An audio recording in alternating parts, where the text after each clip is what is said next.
Hello everyone. How's it going?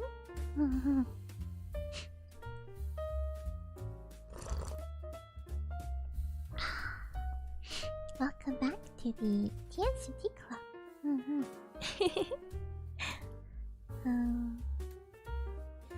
Today, Monkey was feeling a little sleepy. So, thought we would have a nice little just chatting stream. We haven't done one in a while, it feels like. You know what's up? Hey, Shatter! How's it going? So today, I'm actually also trying out for the first time OBS Studio.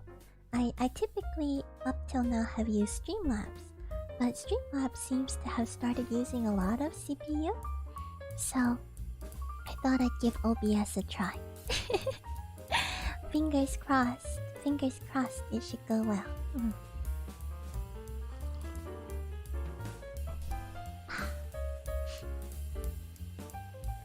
Hello, Monkey. Hello, Ihiki. Welcome. It's good to see you. Noinya.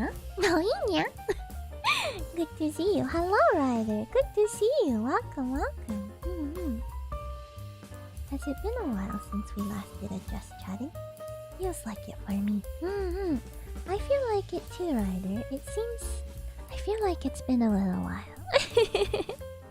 I'm not sure how long, but it feels like it's been a while. In fact, the last one I remember was the day before the karaoke stream. And that was on the 25th of last month, which means it's probably almost been a full month since then. Between art and Animal Crossing, I think it has been a minute. It's true. Well, I suppose every stream is a just chatting stream, if we're being honest. No?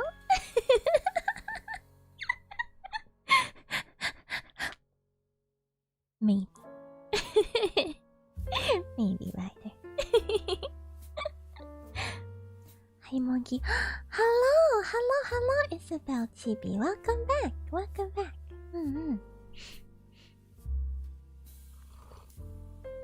How have you all been doing anyway? Monkey's been doing not too bad. I feel like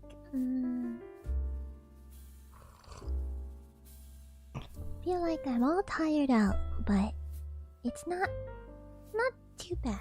It's not like a bad tired out, I guess. It's like I'm very tired, but I have the chance to take it easy, and so it's kind of nice. I actually just recently went to visit the library again because I had some holds on some books for the series that I've been reading. The Murderbot Diaries. It sounds very edgy, but it's a really good series. It's actually not edgy at all. It's really funny. It's very cute. And so I had some holds on some books to go pick up.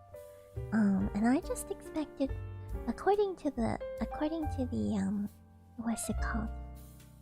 According to the website, only one of the books I had on hold supposedly was ready for pickup. So I went to go get it with a small backpack, thinking, oh yeah, it'll be fine.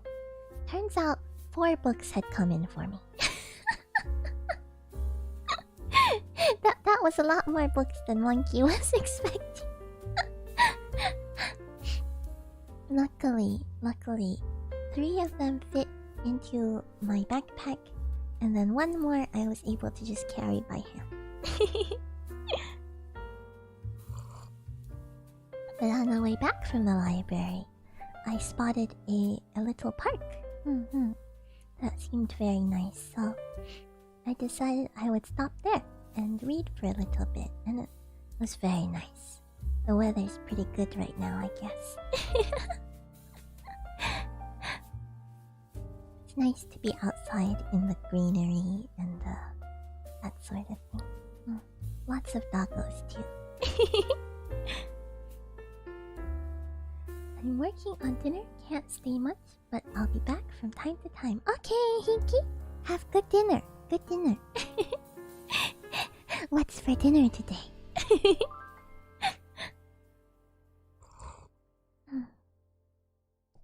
Well, at least you have the books now, right? Oh.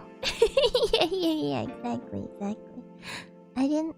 The ones that came in, they weren't all from the same series. There were a few other different things that I was like, oh, you know, while I'm waiting, why don't I put a hold on this?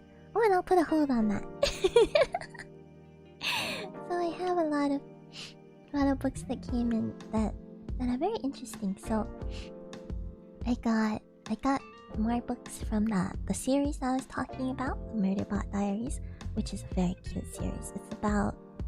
It's a sci-fi about a security bot, a security unit they call it, who hacks its governor module, the thing that keeps it in line.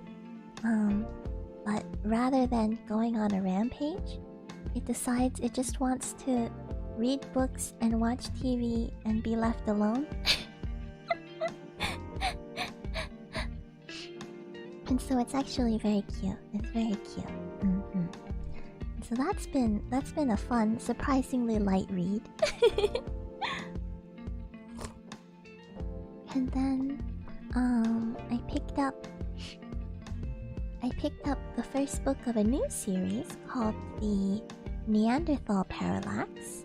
I believe the first book is called Hominids. I don't know much about it yet, but from the synopsis I read online, or the teaser I read online, it sounded pretty good. It's an sort of... I don't even know if I would say... It's not necessarily an alternate timeline sci-fi, it's more like a multiverse sci-fi where different multiverses, different universes have different timelines, right? And so there's a timeline where the dominant hominid ended up being the Neanderthal. And there's some interdimensional travel that happens accidentally, and the consequences of the mixing of these two cultures. That sounds pretty interesting, but I haven't read it yet. And then I got a couple of books on geisha. Geiko, actually. Mostly they're about the Kyoto Geiko. So I may have mentioned in a previous stream that I have a lot of interest in things like geisha, geiko, maiko, that sort of thing. So I picked up one book is a non-fiction about it, and the other one is almost like it is mainly a photo book, which is really nice. So I have a lot of things to read now. It's kind of exciting. I'd been mostly reading ebooks up until recently, and so it's really nice to have some physical books I can sit down and read for a while, you know?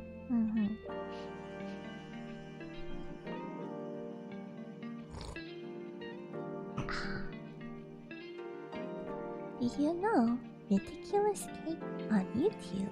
He makes Animal Crossing videos and other videos. Oh, I see. That's really cool. I did not know actually it's about to be. Thumbs up. Hello, Safru Denali. Welcome back. What is this surprise face? It's good to see you. A very relatable security bot. Exactly.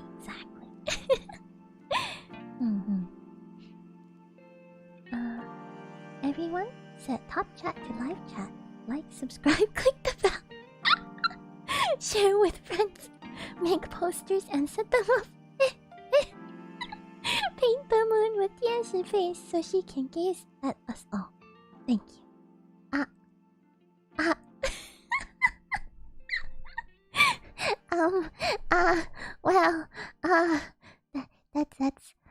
That's quite a lot, right?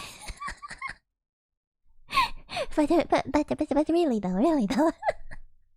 Please, please remember to set your chat to live chat so that you can see everyone's messages in real time. Yes, definitely, definitely. But the other stuff, I mean,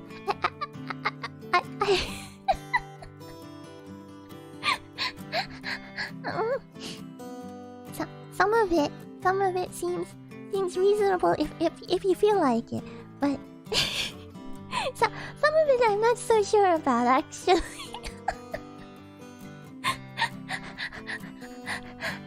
I feel like I would feel very confused if I looked up at the moon one day and my own face was staring back. It's supposed to be bunnies on the moon, not monkeys. You know, come to think of it, I've never actually visited the moon yet, but it seems like it might be interesting. I'd like to meet the bunnies and stuff. Maybe Kaguya Hime. Alright, if you insist. Eh? No. Oh no. Danger. The profile picture I have is Isabel Ridiculous. Oh? Was it drawn by this YouTuber you mentioned? The Ridiculous Cake? That's cool. I can't see it very well right now, but it looks pretty cute.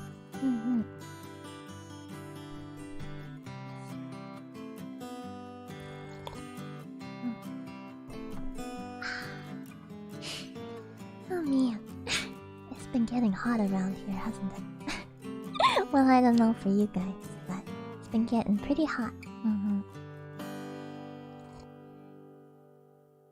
I feel like my body doesn't know what to do about the temperature. Especially because there's like a weird like dead zone in my cave. It's not a problem exactly, but somehow heat doesn't seem to reach that portion. Except every once in a while. And so I'll be like cold, and then suddenly hot.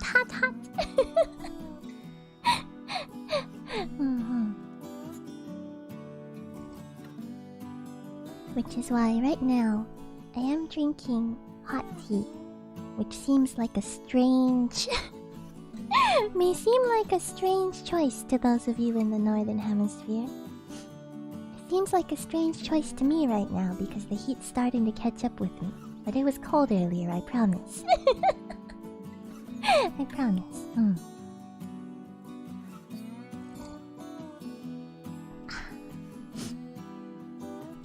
Tears is doing weather small talk. I feel like we're at the office. Is that how it works, Ryder?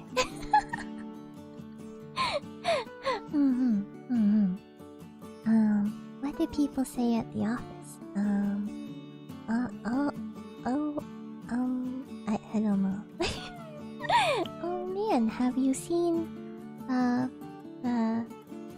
what do people say? Monkey doesn't know apparently. Yo, my Smexy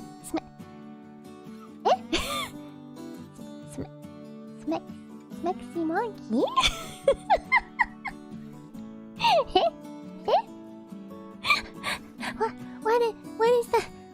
What is that supposed to mean, Cookie?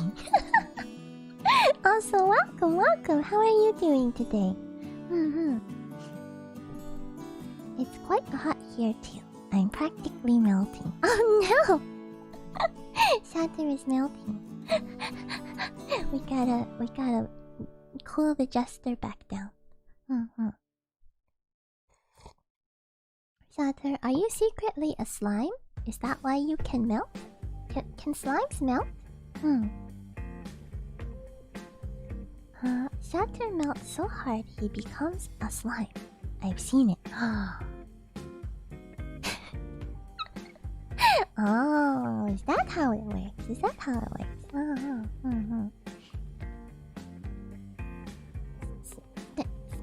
Smexy Monkey Hype? Eh?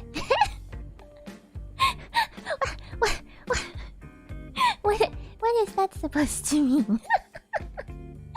Oh dear, oh dear.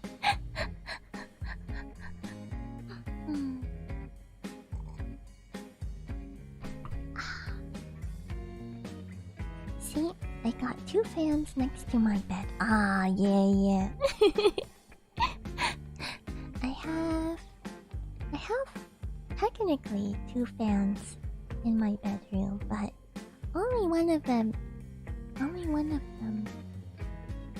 was being used for cooling. I guess the other one can be used for cooling too. I hadn't thought about it. I should probably do that.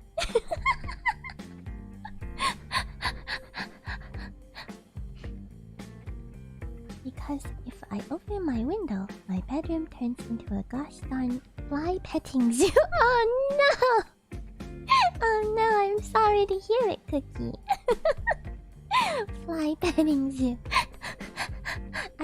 Are they friendly? Friendly flies at least?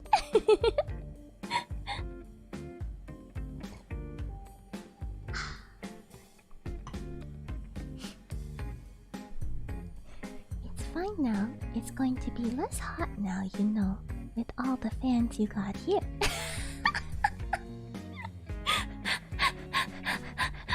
Oh dear, oh dear. Oh, thank you. Oh dear, oh dear.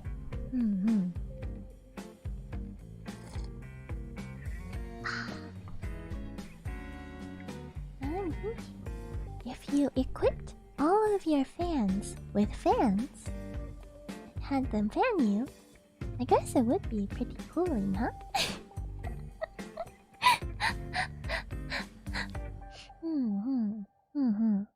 I'll have to consider this.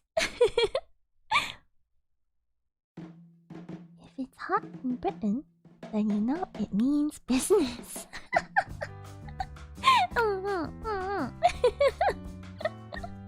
Yeah, I don't know where you are in Britain, Cookie, but my impression, what I have been told about London, is that you see the sun maybe twice a year. So I guess getting hot in Britain is pretty much means business.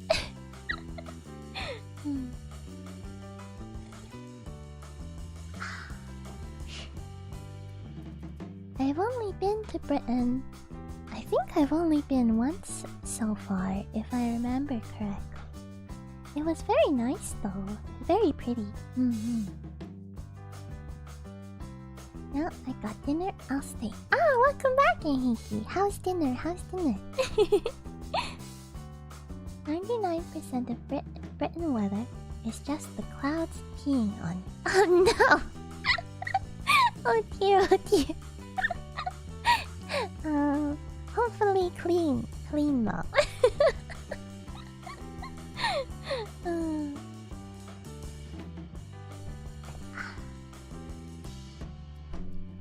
If you wonder, is rice, peas, stroganoff, and fries. Wow, that sounds incredible, Ahiki. Thank you. I appreciate that. Yes. Ahiki now knows the drill. Monkey always wants to know what he's eating. Oh man, did I ever tell you stroganoff is one of my favorite foods? For the longest time, I made, how is it? Russian style stroganoff? Is that where stroganoff comes from? All the time for my family. I'm not a good cook, right? I don't cook very much. But, I do know how to cook one or two things. And so, sometimes I will cook for my family. And stroganoff is one of those things. Well, I haven't made it in a while. I hope I can still do it. I hope I still have the knack for it. But I would make a huge pot of stroganoff, Russian style, the white kind of stroganoff. I guess not really a pot. See, the thing is, you can cook almost anything in a wok. I'm just gonna put that out there. if you're looking to start your kitchen and you just have money for just a couple implements, you can cook anything in a wok. So I would cook a lot of the white version of stroganoff in my big old wok and feed it to my family. It was really good. I was very proud of it too. But then, while I was out and about one day, I got introduced to Brazilian style stroganoff, and I was just blown away. Brazilian style stroganoff, and correct me if I'm wrong, but I believe Brazilian style stroganoff is this sort of reddish orange color instead of white, and I think that comes from tomatoes. And so it adds this beautiful acidity to the whole thing. After Monkey's own heart right there. You got beef, you got cream, you got some acidity. That was so incredible. I was like, where has this been my whole life?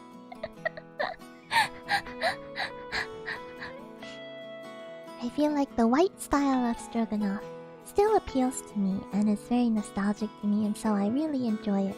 And I've had some really good white stroganoff since then too. It's very tasty. But the red stroganoff though, if you have not tried, I highly recommend.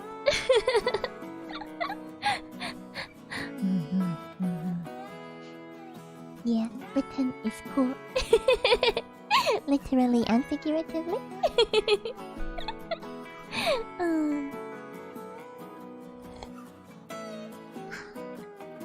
I don't like London much though. The shops and cool things, the shops and cool things there are cool, but not worth going there for.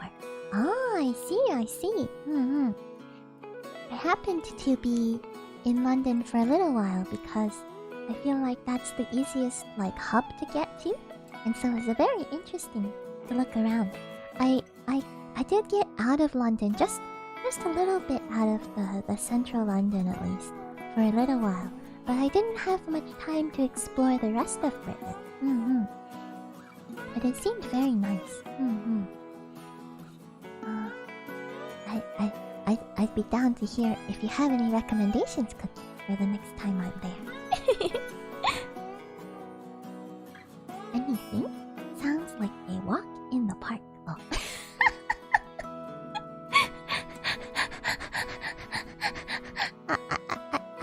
I guess so. In fact, you can use a walk in the park.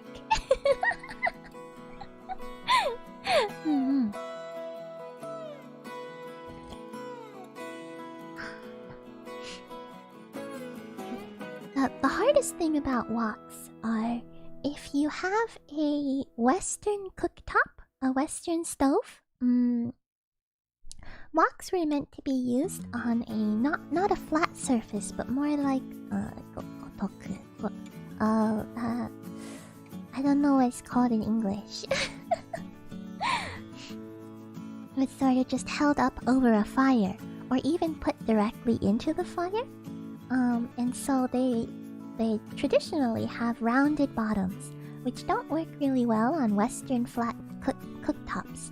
However, you can get some decent and very authentic woks with a flat bottom nowadays because of the prevalence of the Western cooktop.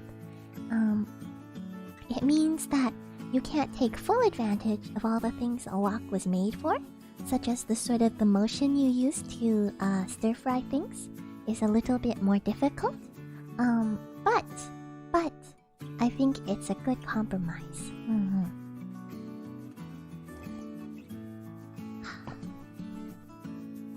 And there are tons of weirdos and criminals there. Ah, I see, Cookie. I feel like that's... weirdos is one thing. I don't think that's a problem. Weirdos are great. But high levels of crime does tend to be something that tends to happen in most big cities, huh? So it makes sense. It makes sense. Here we use the ketchup and milk cream. I decayed the name. Some people add mushrooms or olives. Ah, yeah. I almost forgot. Of course, mushrooms. Mushrooms are one of Monkey's favorites too. I love mushrooms. I have never met a mushroom that I didn't like. To be fair, I have not tried any poison mushrooms. That might change my tune a little bit. But all of the edible mushrooms that I have tried, from wood ear to button to elephant to enoki, all of the mushrooms. Big fan.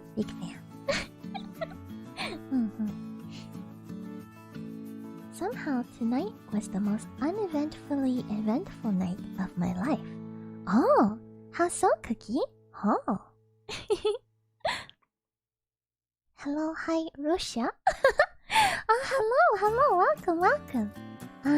Unfortunately, I can't read Cyrillic, is it? Cyrillic alphabet?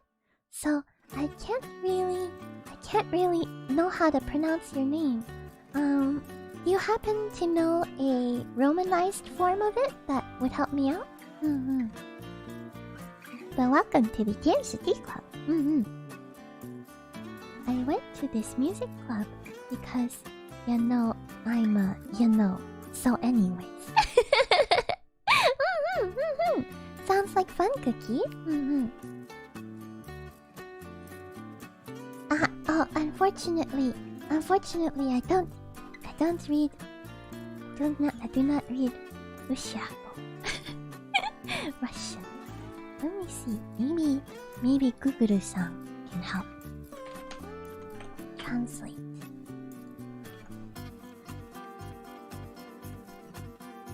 Nothing is clear but very interesting.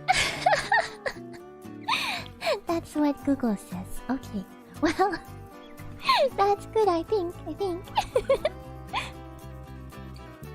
I had a nice lesson. It was my first time going there, so I didn't know anyone.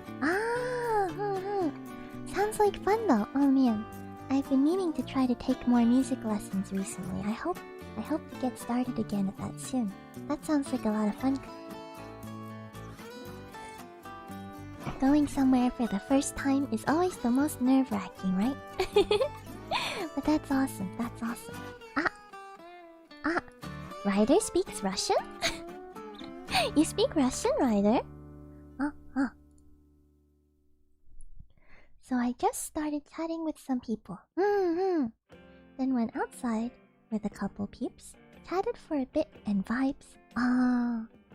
They wanted to play Spin the Bottle, the best game ever. Oh dear. Spin the Bottle, huh? I know about this game.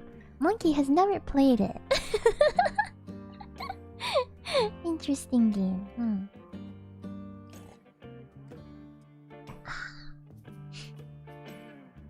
Haha, you can guess the rest. So yeah, I kinda tired.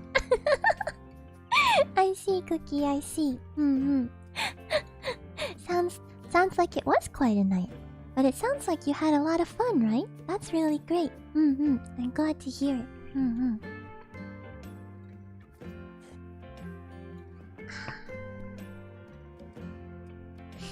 Hi. Takashi-kun, welcome back. Good to see you. Please go get some rest if you need it, Cookie. That's true, Cookie. If you need some rest, feel free to take it. I'm back. Oh, hello. Isabel Peachy? Isabel Peachy? Are you Isabel Chibi? Or are you different, Isabel? Hello. Welcome back. I am exhausted and not tired, sleepy, just I think I understand, Cookie. I'm feeling pretty worn out myself. Physically, my body's okay, let's take it easy, huh? Not sleepy, but kinda just gotta take it easy.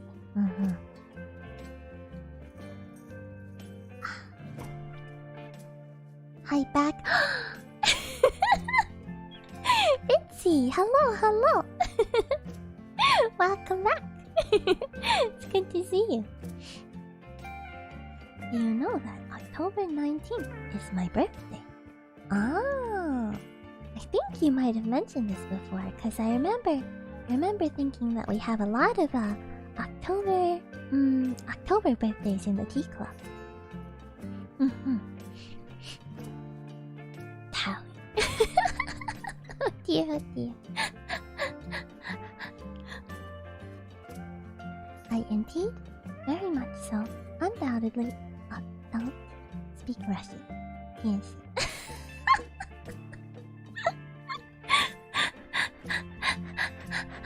Oh, I see. More Google-san helping out. Translate. Well, at least my lips dexterity went up. Oh, nice. Wait, do you play brass instruments, Cookie? I remember someone telling me, I never tried it myself, but learning how to buzz with on brass instruments like a trombone or a trumpet, that sort of thing, is apparently very difficult. So I'm always very impressed. Anyways, London has some cool things. It's just prices equal RIP your wallet. That's true.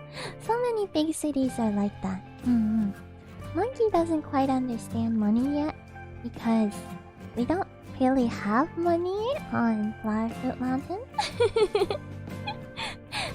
So it's all kind of new to me, but it does pose some issues.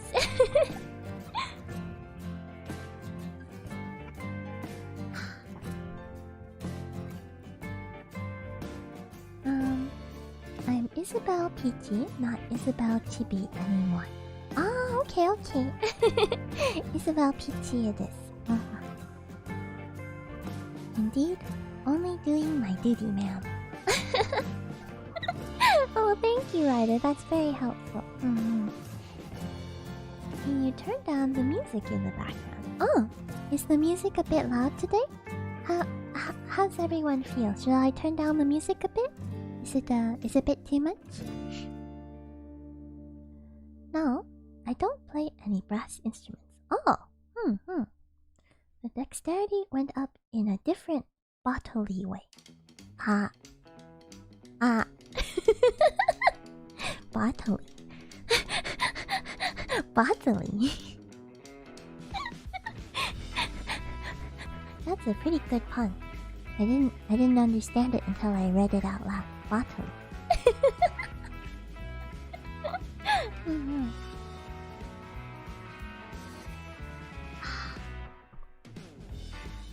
Music is good. Oh, are the levels okay? Levels are okay?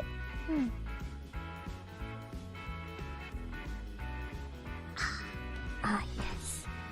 Tea is so good. I don't like the music. Oh, I see, Isabel. I'm sorry to hear that. Well, unfortunately... Unfortunately, this is the playlist that I have, so... If you don't like it, I do apologize.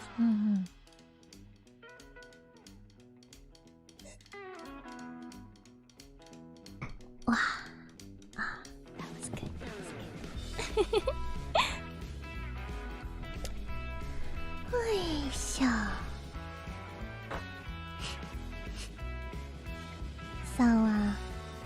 So, some of you might remember also,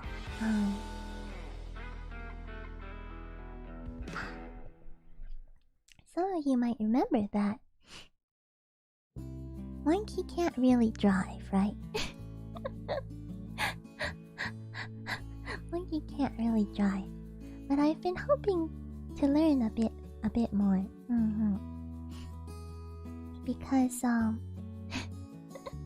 and some of you might remember from Twitter that I have actually taken some amount of car driving lessons in the past, but I can't I still can't really drive.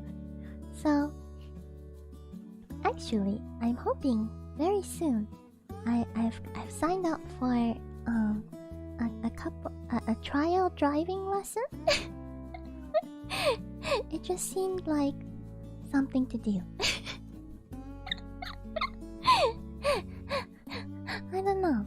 It seemed like something I should learn, you know? It feels like even though I may not need it in my everyday life, it might be nice to have the option, right? I don't know. How many of you like to drive? Or even know how to drive?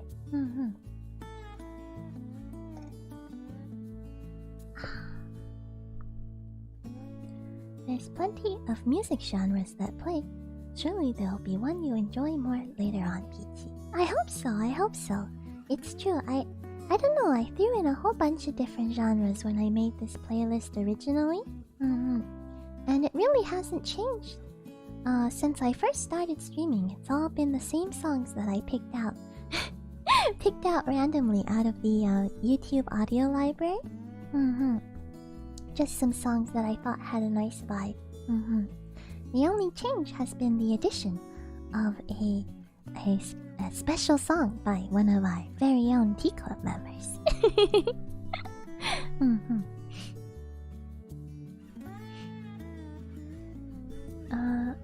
Can you have no music in background? Your voice is quiet. Is it too quiet? My levels look okay, but it's hard for me to know from here, you know?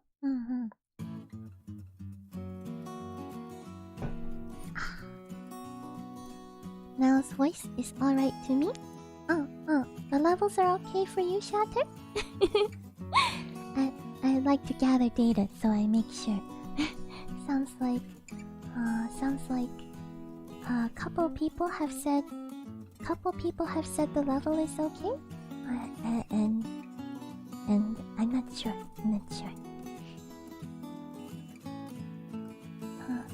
To sum up my night, it was eventful, and is that excited or exhausted, Cookie? In many ways.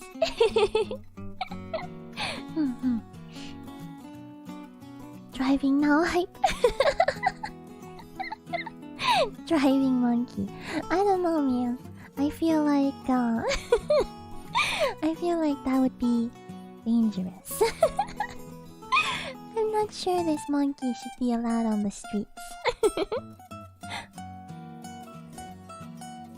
Actually, I've been watching an anime called Super Cub recently. Very, very good anime. Very nice vibe. And it's about it's not about Honda's Super Cub, but it kind of is though.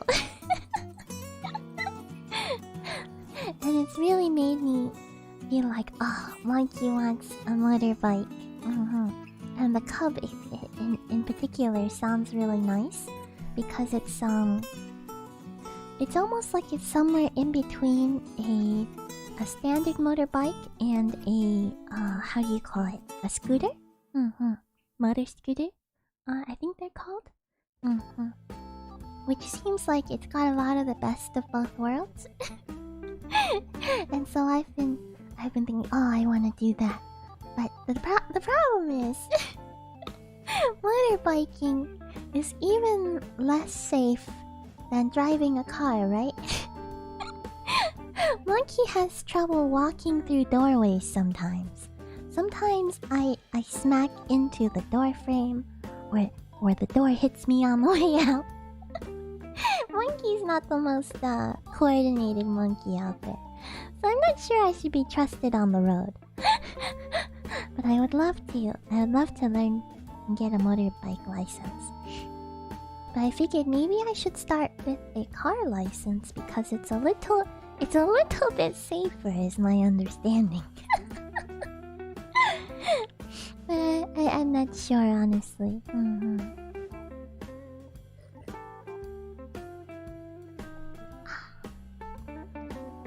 Now's voice is a treat. Eh? Thank you, Ryder. I don't know about that, but thank you. OMG, I just realized now that in not too long, Cookie will be able to drive. Wow! Congrats, Cookie. That's exciting. Well, get ready because pedestrians won't be safe when I'm driving. Oh no, Cookie.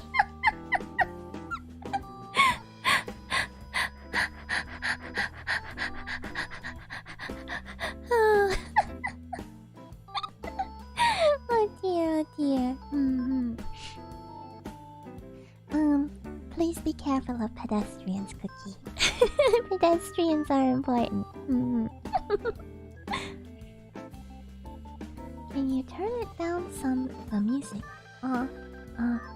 Levels are fine, yes. It's more of a personal request from PT here. Oh, I see. Well, unfortunately, PT. This is the playlist that I've chosen, and I kind of like it personally. And I would like to have music playing while I am chatting. That's just my personal preference. And so, unfortunately, unless it's really so loud that it's covering up my ability to chat with all of you, I would like to keep it on. Since this is the playlist that I have. I apologize if you don't enjoy the music. That's okay. If you would like to come back another time when we're doing a stream that doesn't play music, like Animal Crossing or any game stream with its own soundtrack, I don't tend to play my music playlist in the background at that time. So if you would like to come back at another time because the music is bothering you, I won't be offended.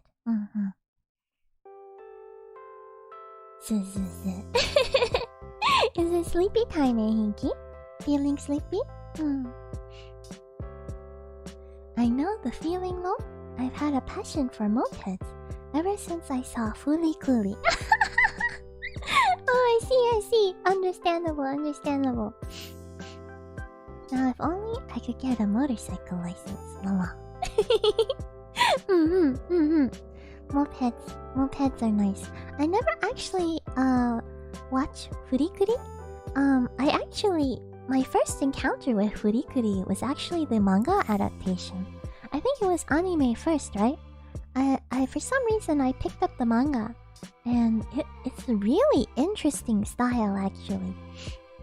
I didn't end up reading more than the first book, the first tankobon, I believe.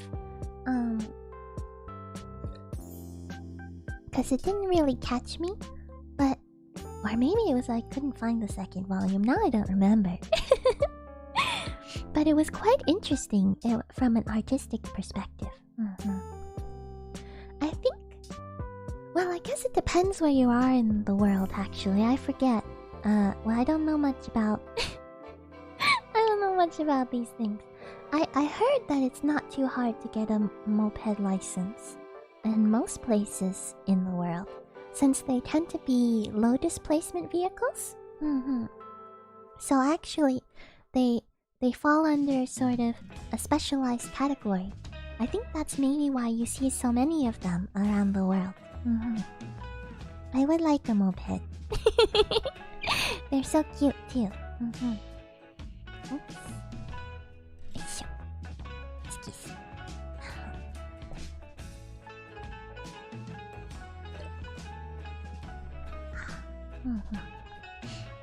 Yeah, so it might not be that difficult if you're interested, Chatter. But I don't know what the laws are in the Fey Kingdom. What do you call an ill song? Music. Music. Nice one, Bitsy. Nice one. Am I wrong that ill is also a slang you can use to mean like that's cool? Like sick? Music. Ill song.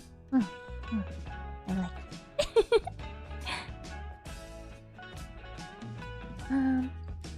And here's me, 21, and never planned to drive. understand, Enrique. I understand. Honestly, I'm feeling a little nervous about this idea of trying to drive. I don't necessarily have a strong desire to learn how to drive, and I would be happy to live my life without having to drive. But there are certain places in the world that being able to drive is very useful if you want to be able to visit. That's my main motivation, in a way. Because depending where you are in the world, access is not so good. If I was living somewhere like Japan or Germany, where it's known that it's got the best public transit in the world, right? Or like somewhere in Scandinavia, I hear they have some really great like mixed-use streets and stuff. For biking. That's another thing I want to know how to do. Is I want to get better at just regular non-motor biking. There are a lot of places in the world where I would like to live where biking would be very useful. But where I'm at right now, it's not so useful, or at the very least it's very scary. The roads aren't really built for it, and so I'm a little afraid to try. But if I could get away with it, I might never learn to drive either. I don't think there's anything wrong with that.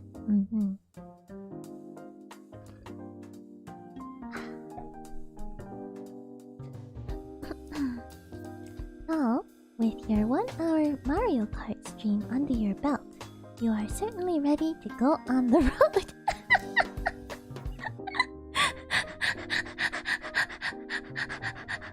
Mario Kart is good training for actual driving, huh? Let me just say, I'm not very good at Mario Kart either. Let's just put that out there. Well, come to think of it, I remember Ryder maybe mentioned some sort of like Euro Truck Simulator or something like that, where you play the game by driving around. Maybe that would be good training, huh? Are there other cars on the road, I wonder? Call me Isabel, please. Okay, Isabel it is. If other Isabels come into chat, I may have to differentiate, in which case I will use your full name if that's alright. But for now, you will be Isabel. I haven't read the manga before, but the OVA was very off the wall, though. That's what I've heard. I haven't watched the OVA, but I have seen the visuals in a way, I guess. They're very colorful.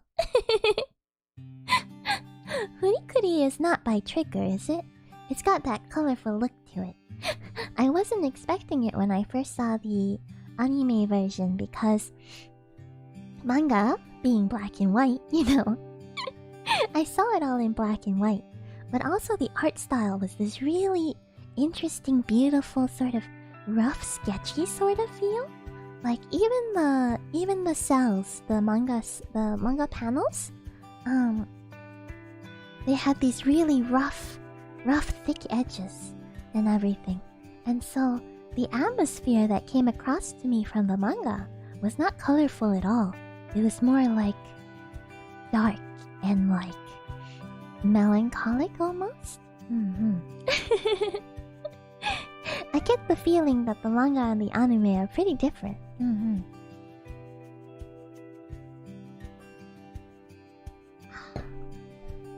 Hi. Oh, hello! Chrissy Chris, welcome to the Tea Club. Indeed, ill and sick can be used in a positive connotation. Ask Surfer Dude Shatter over here. Aha! That's right. We have our very own surfer dialect expert here in the chat, don't we?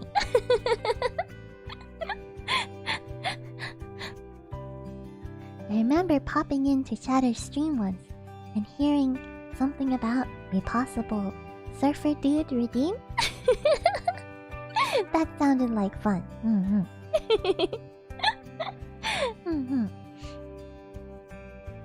Hello? What? Hello, Chrissy. No, it's just a bit behind on chat at the moment. Please give her a moment. That's right, that's right. Thank you, Shatter. Thank you for explaining. I always get a little bit behind, so I apologize that I can't respond to everyone right away. But hopefully I catch up at some point. But even if I don't, hopefully you still enjoy your time here. Chrissy, now we'll take some time replying to comments, so if she doesn't reply right away, give it a bit of time until she reaches your messages. Thank you, Ryder. Thank you. Thank you, both of you, Shatter and Ryder. You understand me so well. You're very close. Furikuri was created by Studio Gainax, which went on to become Studio Trigger. I had heard something about that. That most of Gainax became Trigger, huh? I feel like I'm a big fan of Trigger as a studio in a way. I haven't watched all of their things, and not all of their things are necessarily right up my alley. But the parts that the ones that I've watched, I've really enjoyed. And as a studio, I really appreciate the way they do things. They're like one of the few studios I know that streams on Twitch regularly. And they seem to have a very good relationship with their fans, and they seem to have a lot of like personal interest in what they do, and they just seem like cool people.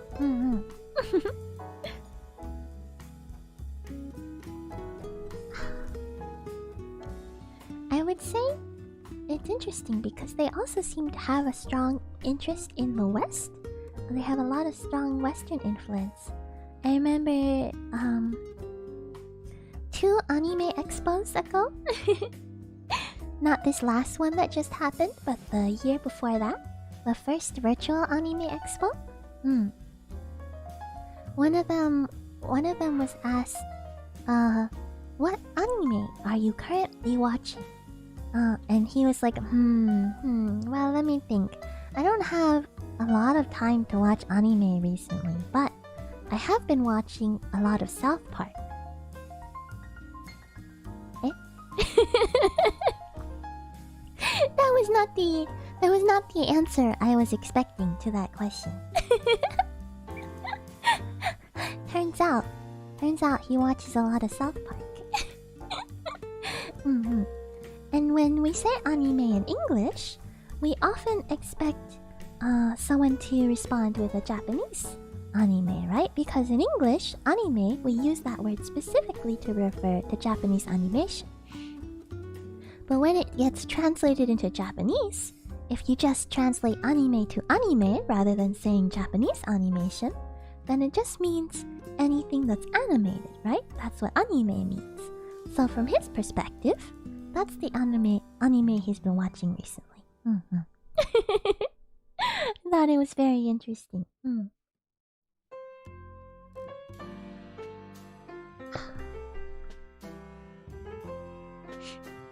Okay, thanks. Also, it's me, Natale, but I came out as trans and my parents support me. Wait, really? Oh, that's awesome! Congratulations! Wow! That's awesome! That's awesome! So, Chrissy Chris it is then, huh? Shall I call you Chris from now on? What do you prefer? Surfer Shatter is... aside, I'm not sure I'm ready to reveal. Mama. Deep, dark, inner Shatter was being kept hidden away. Okay. What you're comfortable with is what matters, Shatter. But if you ever feel like opening up to us, and letting your surfer side out. I'm sure we will all appreciate it. I'm back. I'm getting super excited to see what Halloween is going to look like this year. Ah, exciting, exciting. Halloween is probably one of my favorite holidays. But honestly, I like any holiday that involves food and or dressing up. That's my metric. And Halloween has costumes and candy. I also like Christmas has dinner and dressing up fancy. I like Valentine's Day because it has chocolate, and since there's a color theme, like whites, reds, and pinks, you can dress on theme. What other holidays do I like? Chinese New Year has a lot of food and dressing up involved, and I like what is it? Obon? It's almost Obon season. In fact, depending on where you are, Obon weird thing happened. Obon used to be celebrated on the lunar calendar on the same day as the Chinese Hungry Ghost Festival. They kind of coincide a little bit. They kind of got mixed together, kind of like how Yuletide and Christmas got mixed together, and Easter and whatever that was with the bunnies got mixed together. So Japanese mixed together Hungry Ghost Festival and their own local festivities to get Obon. But their version of Obon, I think that's what happened. I'm not sure. But Obon was celebrated on the lunar calendar until the introduction of the Gregorian calendar. And then some people were like, well, okay, we'll celebrate it on the Gregorian calendar. But the people who decided to celebrate it on the Gregorian calendar couldn't decide whether the date corresponded to July or August. And some people still decided to stay on the lunar calendar. And so now you have 3 periods where Obon happens, depending what part of Japan you're in. So already in some places, in mid-July, there was Obon.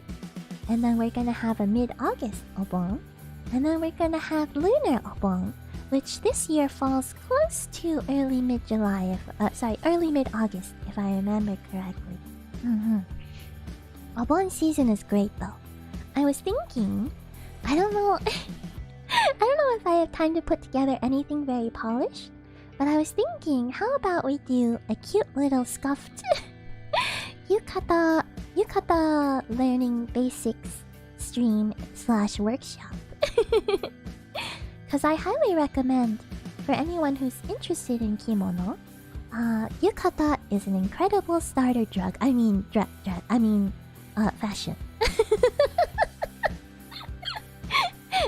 It's a primer fashion. Because yukata are the most simple form of kimono, and they're absolutely incredible for hot weather. So if it's summer for you right now, it's the perfect time. And if it's not summer for you right now, well, it'll heat up soon, I promise. I'm not really sure how I'll do it. Maybe something really scuffed, just like drawing diagrams live to let you know, to try to explain what I'm talking about. But I thought it might be fun to do before yukata season is over, you know? While we're still in the height of summer.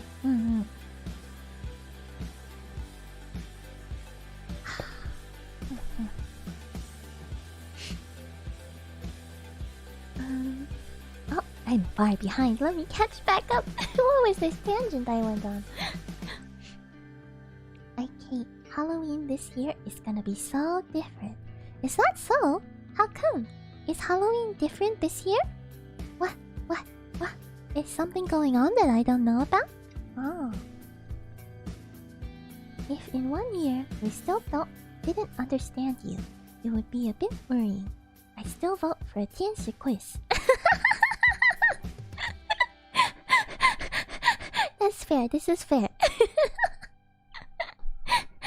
Cancer quiz, huh? I don't know what I would put on it though. What would people even? What would be interesting? I wonder. Sounds kind of fun though. To be fair, South Park did have an anime-themed episode once.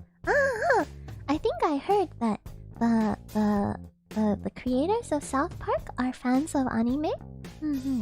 I never really watched it. It's never really been my kind of show. But I did hear something like that. South Park actually has a bit of a cult following in Japan. Oh, interesting. I didn't know that. That's really cool to know. Oh, now I'm curious. I wonder what the main appeal is. Just call me Chris or Chrissy as a nickname. Sounds good. Chris is my new name. Chrissy is just a nickname. Gotcha. Sounds good. I may alternate between the two then. The mask that I hide from the world. That my accent is incredibly strong when I'm not paying attention. Bruh.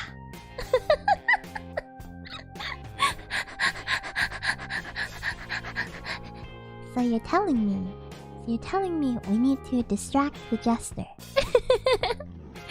Don't let the jester know that his accent is coming out.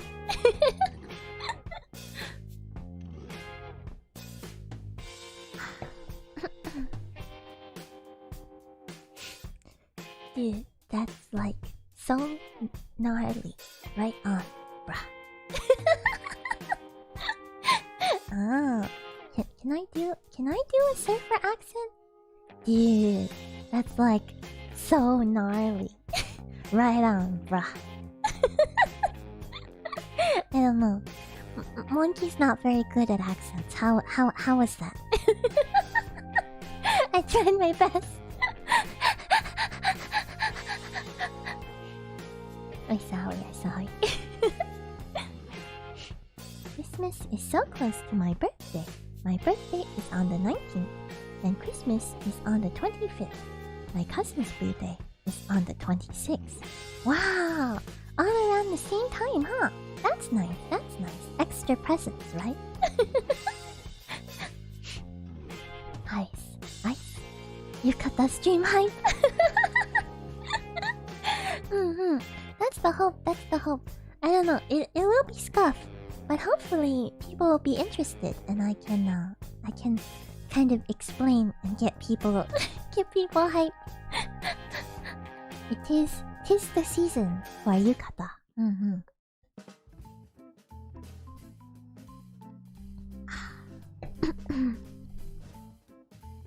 Tianshi encouraging drugs. I knew this day would come. Oh no. No drugs. Though I guess caffeine is a drug.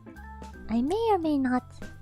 I'm not pushing caffeinated tea specifically. There's plenty of uncaffeinated teas out there.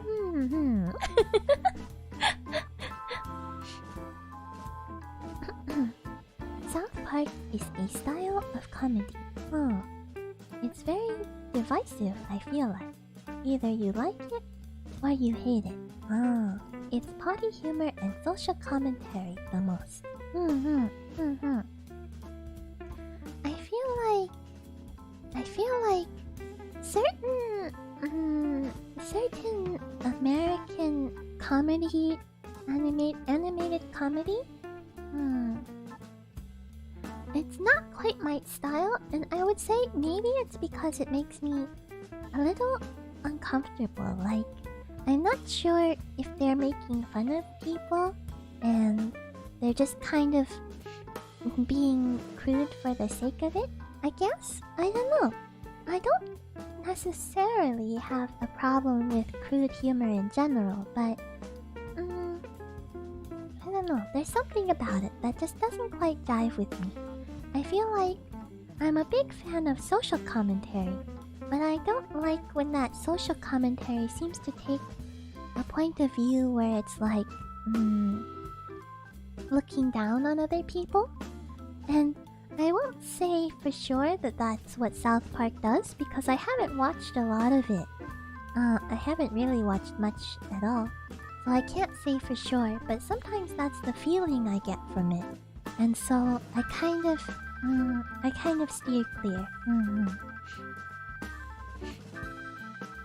You get the Surfer Jester seal of approval. Really? Really? Was that pretty good? Oh, thank you, thank you.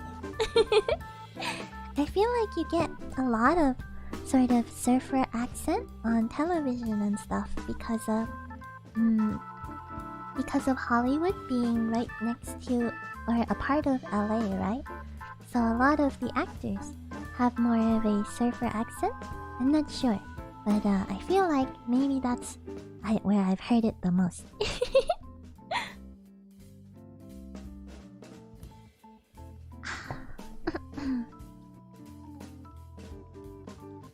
I do feel like certain shows can be kind of crass and mean-spirited sometimes. I stand puns. Puns are great.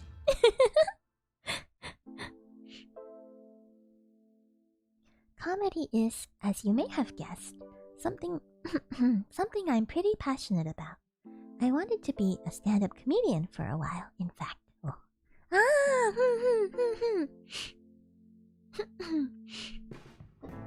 Something tells me you would make a pretty good stand-up comedian, Shatter. That's pretty cool, though. I wonder. Do you have a favorite style of comedy? I guess I don't know enough about it to know if there are like multiple classifications for styles of comedy, but I feel like the two stand-up comedians who I have enjoyed the most recently.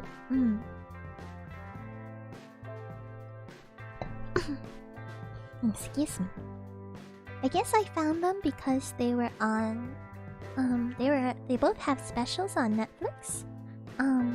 One of them is named James Acaster. He's a British stand-up comedian, and he has a special called Repertoire.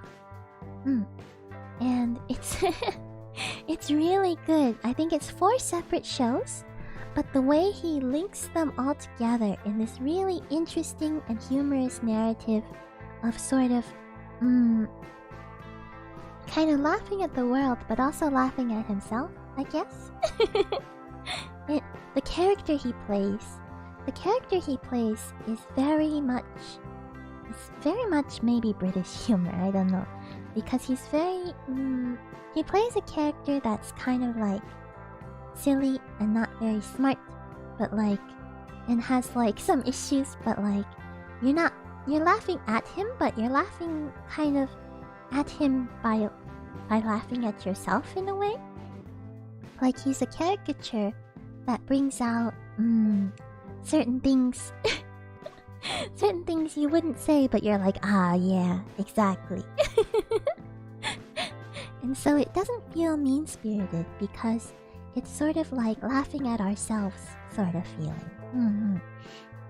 So I really enjoyed his repertoire. It was very well put together too. And then the other one that just came out recently, you might have heard, is Bo Burnham.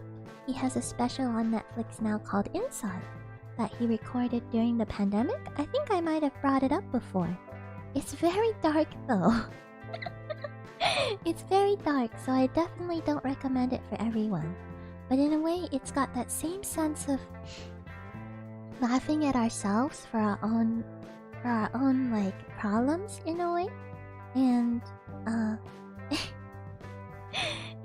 it's dark though. It has this sense of you're like, I'm not even sure if this is comedy or funny anymore, or just sad. but he does it so well. He does musical comedy specifically. He does musical comedy, and his use of the medium to portray comedy is just so good, so good.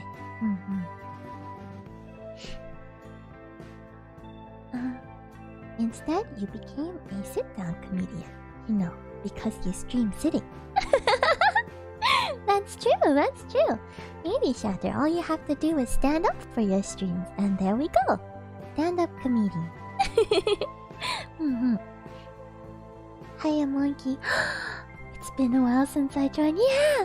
Geronimo, welcome, welcome! It's good to see you again. It's been a little while. How have you been?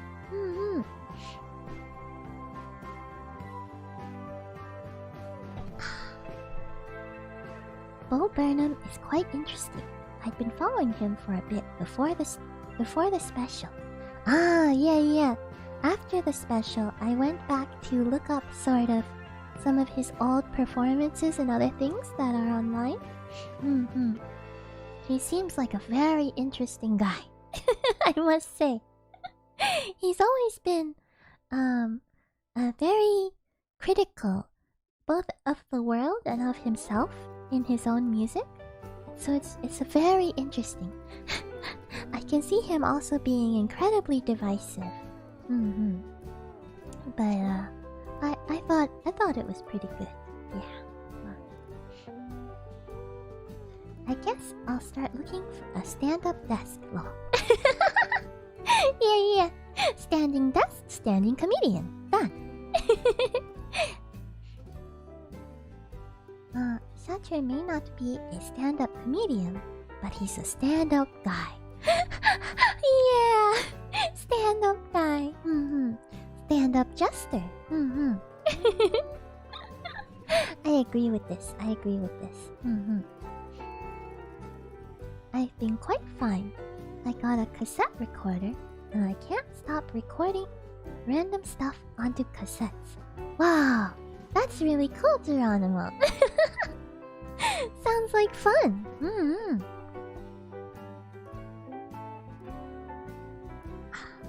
Do you have any special plans for your cassette recorder, or is it just for fun? Nah, I'm just a clown. A stand-up clown. The very best stand-up clown.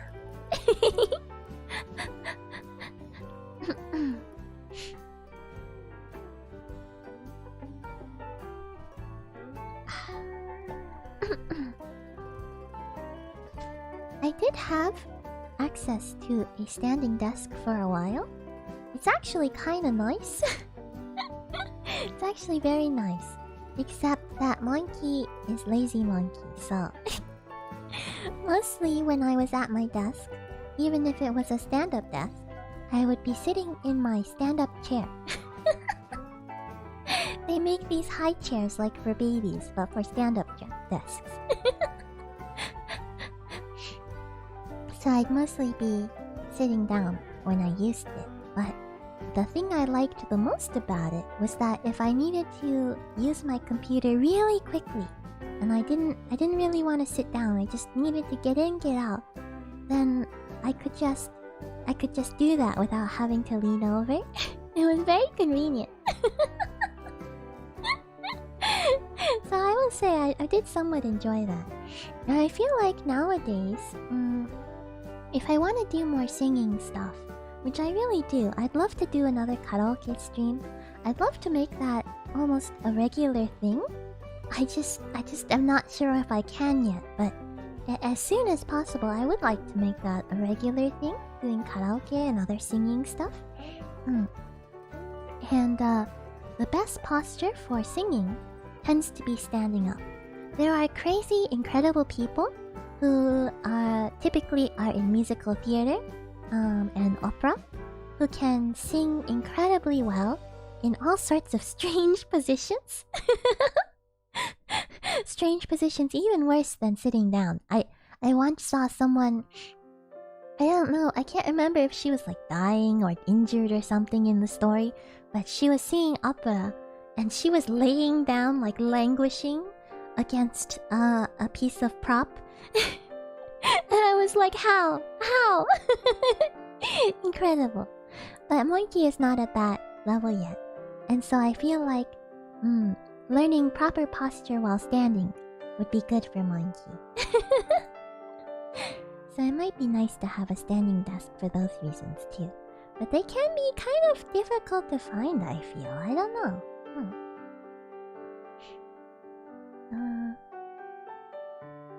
Just for fun. Ah, I see.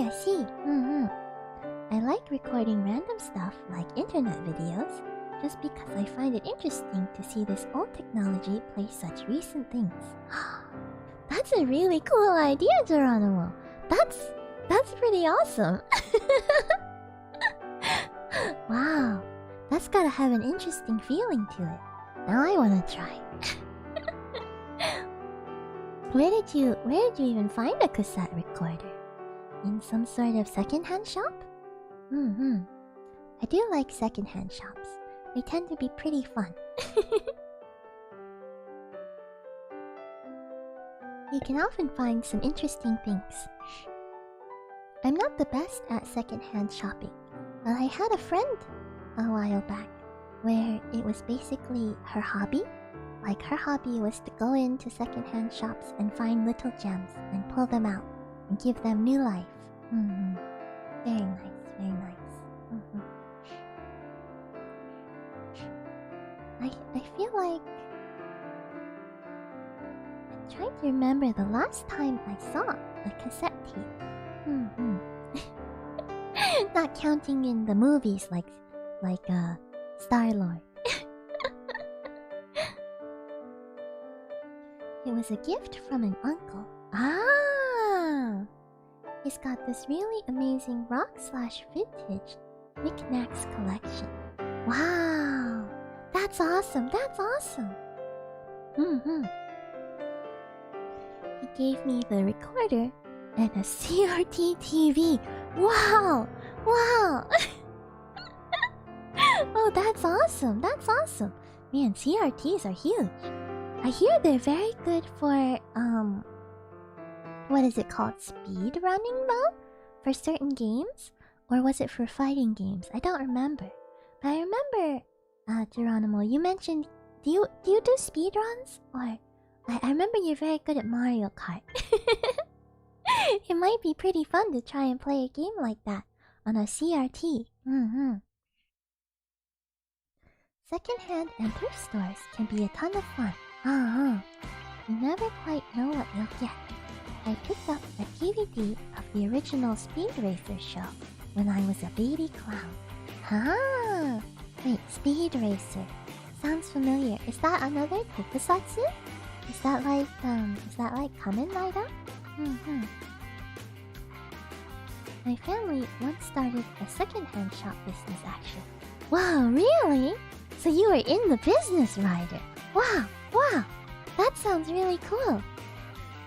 It didn't go too well due to location. And I suppose the people of my country think secondhand means you must be poor. Well, I think that the stigma against being poor is also a problem in a way, right? What's wrong with being poor other than you're not getting the things that you need and thus need... The society should need to support you a bit better, but on an individual level, I don't think it should reflect badly on people. But yeah, oh, that's too bad though. Sometimes things like that, yeah, they just don't turn out. But that's really cool though. You must have seen a lot of cool stuff. In Germany, there's a thing called Flohmarkt, which is an... In German, F is an F sound, right? Flohmarkt. Which is an open to the public event where people set up tables with secondhand items for sale at their set price. In English, is that the same as in English the concept of like a flea market? Flohmarkt sounds kind of like flea market to me. There's also swap meet is another name I've heard for this sort of thing. That's really cool. That's really cool. Yeah, I've participated in these sort of swap meet flea market things before. It was kind of fun because I had a lot of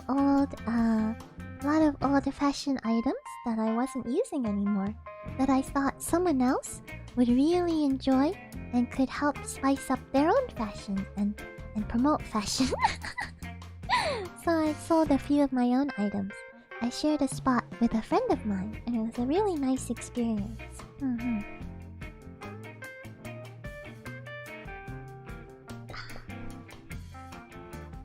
Pretty much every single game I've tried on the CRT looks and plays like a dream. Oh, nice, nice. People just get rid of them because they're not HD. That's true, that's true. Though I hear they're also very big, right? So people like flat TVs nowadays, right? Monitors that take up less space. That might be another reason people get rid of them. But yeah, I had heard that they're great for games. So that's awesome. That's awesome. CRTs are the standard for professional Super Smash Bros. Melee tournaments. Oh, interesting, interesting. It has something to do with having minimal input lag. Ah, I see. Do you follow the Smash tournaments, Shatter? I love secondhand shops. I found stuff like first printing novels that would usually cost quite a pretty penny for a few dollars. Wow, that's awesome! That's awesome! What kind of novels? Oh, that's really cool. What do you like to read, Geronimo? Imagine buying something from Nob and not asking for you to sign it. Sheesh. What a loss for the... Oh dear. Oh dear, Ryder. Oh, thank you. But the monkey is not that important. I appreciate the thought though. Signing. I don't think I've ever in my life been asked to sign something. Not even when I was working at a maid cafe. Yeah, wait. No, that's wrong. Did I sign something? Maybe. I don't remember. I did have customers once who made something for me. I had a customer once who drew a picture of me and gave it to me. And it was incredible. Of course, I asked them to sign that. But I've never sold art or anything, so I've never really been asked to sign anything, I think.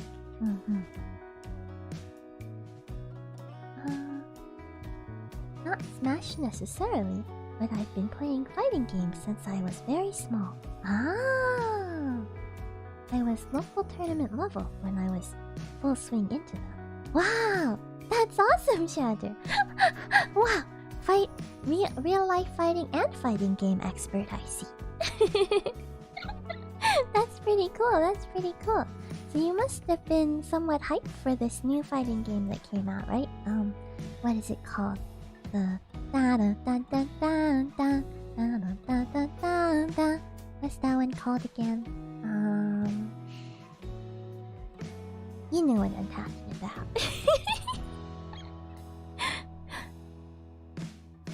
I like reading whatever. I either a decent length, aka not 1,000 pages, or is based on something I like.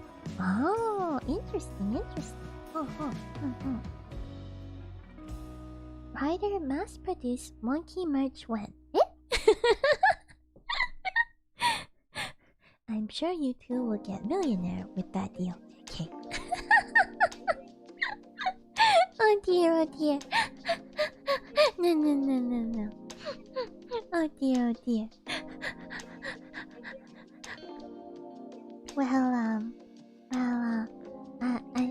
I do have a little bit of merch out currently, because I do have the stickers with the design that Mlem made back at the very beginning of the Tea Club.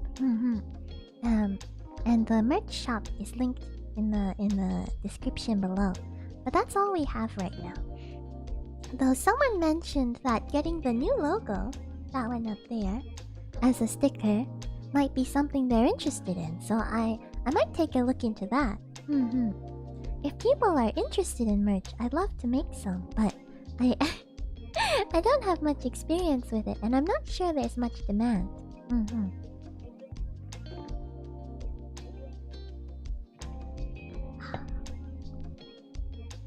Noel was getting fan art even back then.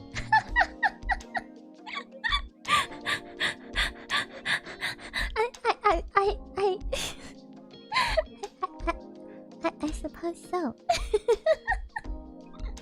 I hadn't thought about it that way, but I guess you're right. I do really love fan art. Fan art is incredible.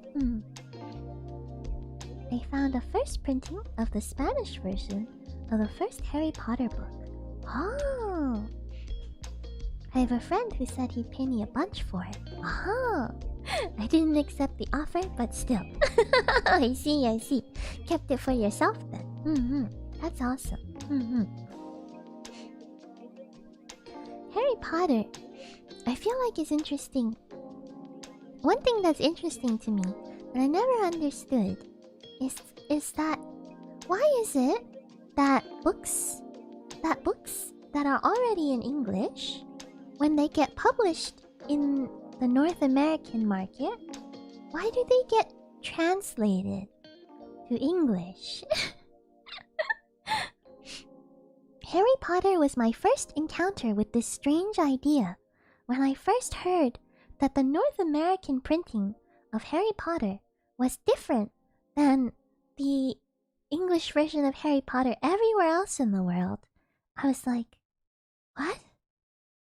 Why? Why do you have to translate English to English? And since then, there have been some other books that I noticed were like that too, and it's very strange, honestly. Monkey is important to me. I would ask for a hug. Oh! Oh! Hugs. I don't know about others, but I give less importance to a signature or a photo, and more to the memory of what happened. So I'd ask for a hug. Ah! That's a nice way of living life, Ryder. I feel like having a physical memento can very much be important to some people. As a physical reminder. That it feels more substantial to some people, right? But I also understand not needing such a thing at all, you know? I feel like the danger with sentimental items is that you can start feeling like you need some sort of physical proof to prove that the good things that happened had happened, right? You can't rely on just your good memories. I think getting too caught up in that can be dangerous. But sometimes having the memento can be nice, because then every time you look at it or you touch it or something like that, it's a reminder from outside of your own mind that says, hey, remember that time? So I can see it both ways. Guilty Gear Strive. Ah, that's the one. It's something I've been really wanting to pick up soon, but money. Yeah, I understand, Shatter. Money. I don't understand money. Why? Donate more money to Shatter. Understood. Ah, I see. Oh, excuse me, 1 second.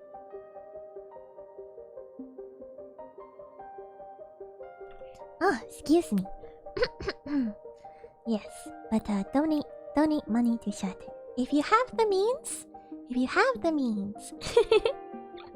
it is a just cause. Donate life savings to the link in description. I see. BRB. What? no. Hiki, what? No. Your life savings are important. You should keep your life savings. They are for your life. Oh dear, oh dear. No, donate more money to now. No. No, that's okay, that's okay. You know, I get the sticker ASAP. You'd have a profit of a rider at least. I see. Well, all my merch so far, just the stickers that are currently out, but saying all my merch sounds like a lot of things. Just the stickers that are currently out. But right now, I've been thinking I'll price merch to not really make much of a profit because I don't know, I feel like I put it out there as a service to all of you. And I'm not I can't take returns or anything like that. So it's like maybe I priced it low. So I only make like cents on the dollar or something like that for the merches. But I hope you enjoy them.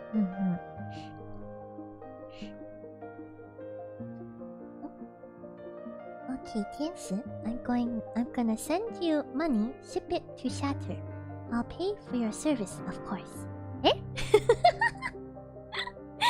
It's a little bit roundabout, but I would be willing. I feel kind of bad because Monkey also doesn't have a lot of money.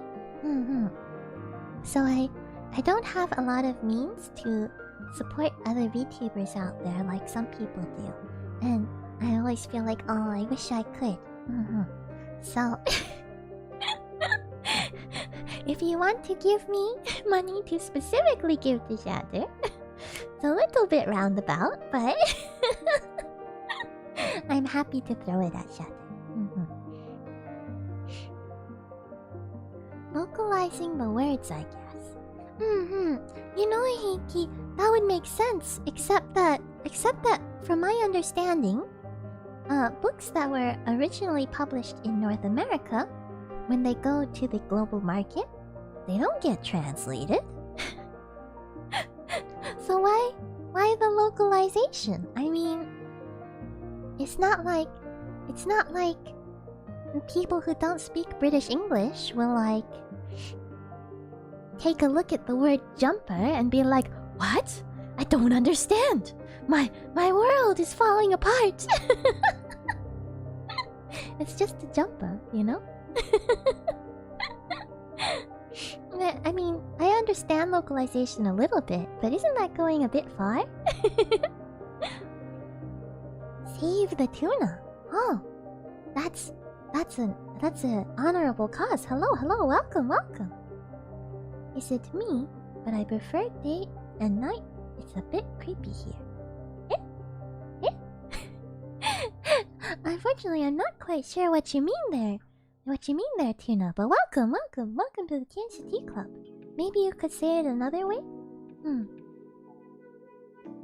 Like how Spanish is different in Argentina and Spain, or Portuguese in Brazil and Portugal. You know, Enhiki, are books translated separately from Brazilian Portuguese to Portugal Portuguese? Or do they just kind of keep it the same and you just know that it's a book from the other place? I don't know how different it is either. Do you think that British English and American English are as different as Brazilian Portuguese and Portugal Portuguese? What I understand about the whole American Harry Potter situation is that the publisher thought people wouldn't associate the title Philosopher's Stone with magic. But then shouldn't they just learn what that means? I feel like it's such a big part of the fantasy lore, the Philosopher's Stone, that like if Harry Potter is your first introduction to it, and it gets you interested in the rest of fantasy, that's a great thing, right? As opposed to changing it so that the people who encounter it are like, it's this new thing that was thought of just for Harry Potter, and they don't realize that there's more stuff out there connected to it that it might be really cool to check out. So they changed it to Sorcerer's Stone to make it more straightforward. I see. Another series that I read recently that apparently got translated and made easier to understand is His Dark Materials. I finished that series recently. It was pretty good. And the original book, the first book's title, was originally called The Northern Lights, which in my opinion fit the story and the theming of the story much better. But when they translated it for American audiences, they changed it to The Golden Compass, which is like an okay name, I guess. But it doesn't really fit as well in my opinion. But isn't Philosopher's Stone part of alchemy? Well, I guess not everyone may know. Yeah, I guess maybe that was the concern? I don't know. I don't think media should talk down to children. Everyone asks, where money? But Kinsha asks, why money? You're not wrong, Ryder. You're not wrong. I don't understand very well. I don't understand the concept very well.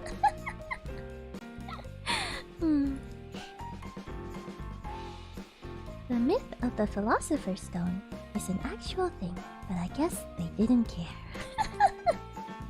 Oh dear. Same now, I never subbed or donated to anyone as much. I wanted to help or thank them. Poor person life. I know. That's part of my problem, Hiki, with this idea of monetization personally, is also I feel like it would be fun. I've been toying with the idea of adding more monetization type stuff you could do for my streams and content, for example. But I'm always torn because I'm like, on the one hand it's nice, but on the other hand, I don't want people who can't send the money to feel left out, right? It's a tough thing that I've been thinking about, and I don't have a good answer to yet. I'm still thinking about. I was hoping Tianshu would have understand Tuna out there, but alas.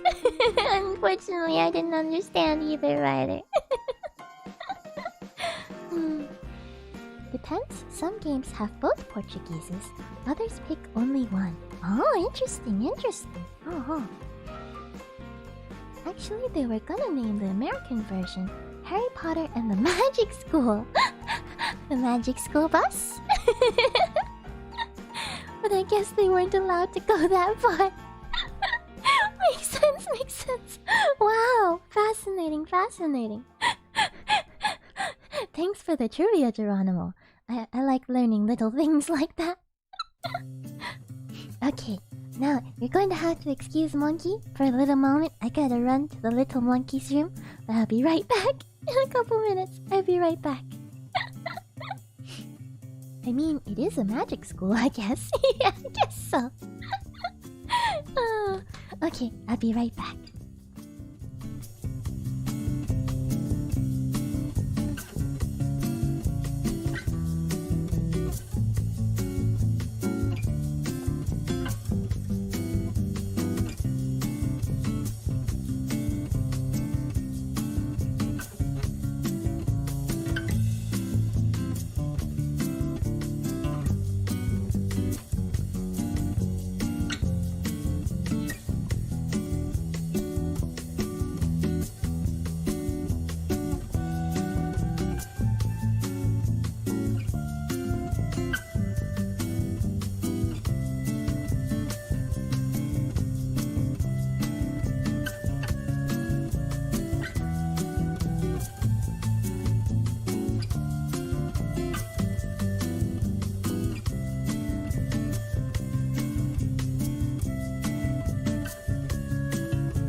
hello, I am back. I apologize for running away so suddenly.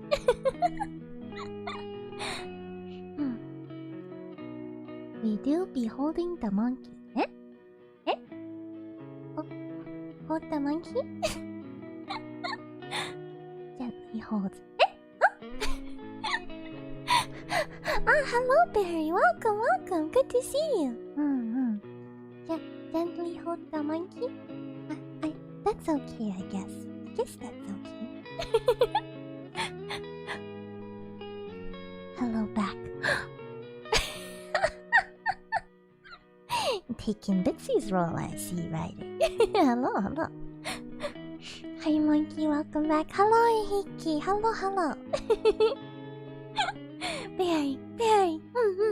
Right.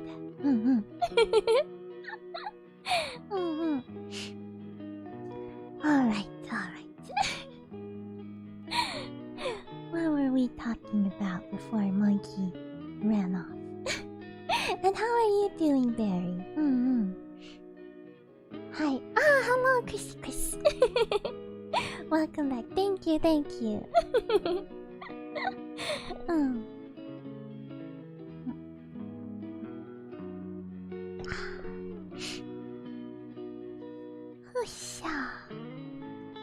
This is nice.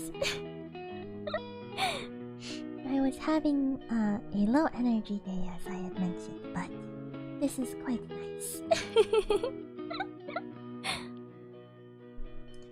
Tensional and the forgetfulness. You're more right than you know, Ryder. Monkey has a brain like Swiss cheese, as they say. I never remember anything. If you asked me what I ate today... Oh, I actually remember what I ate today because I made a strong conscious decision about it. But if you ask me what I ate yesterday... What did I eat yesterday? No, I don't remember.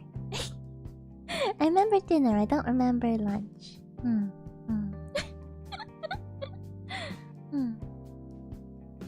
I'm okay, thank you. I got my bear-shaped ice pop to cool me down.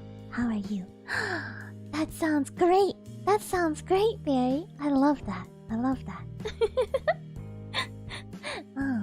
Ice pop sounds pretty good right now. I wonder if I have any in the freezer. Might just need one of those myself. I'm doing pretty well. I feel like it's been a very busy week for me, so I'm already a little worn down. It's only just the middle of the week, or just, middle-ish of the week, I guess. But it already feels like it should be the end of the week. Wait, or is it the end of the week? It is the end of the week, isn't it? Oh no! Speaking of Tianxinao and the forgetfulness...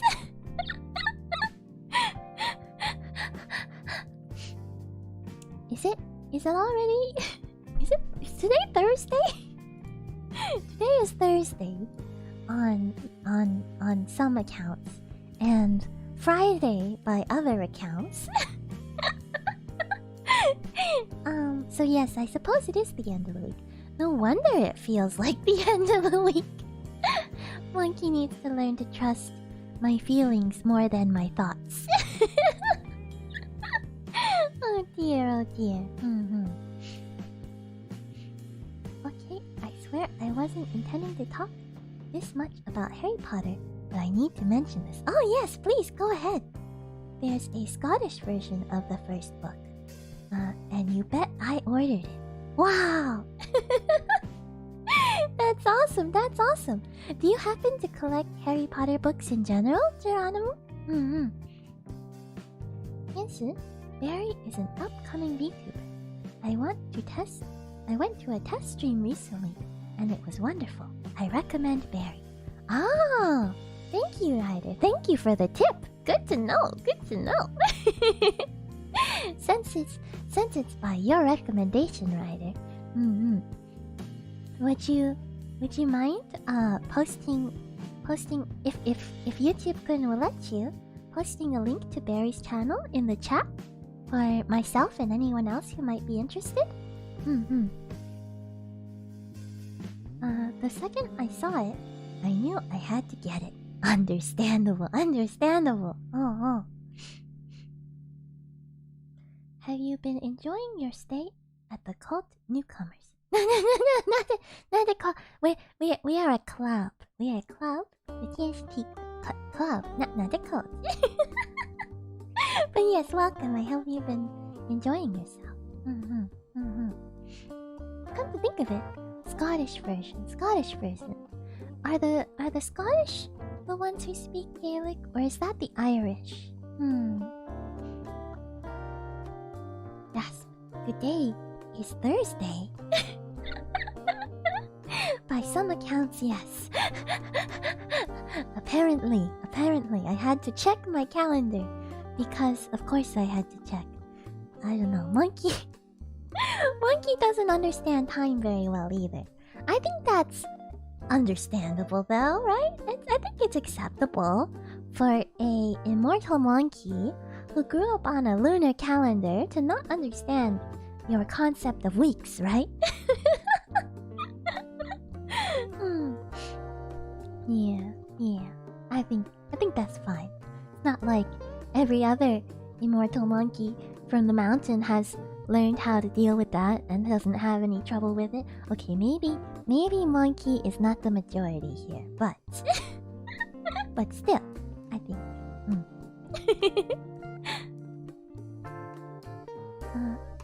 Thursday. Thursday. Like Thursday.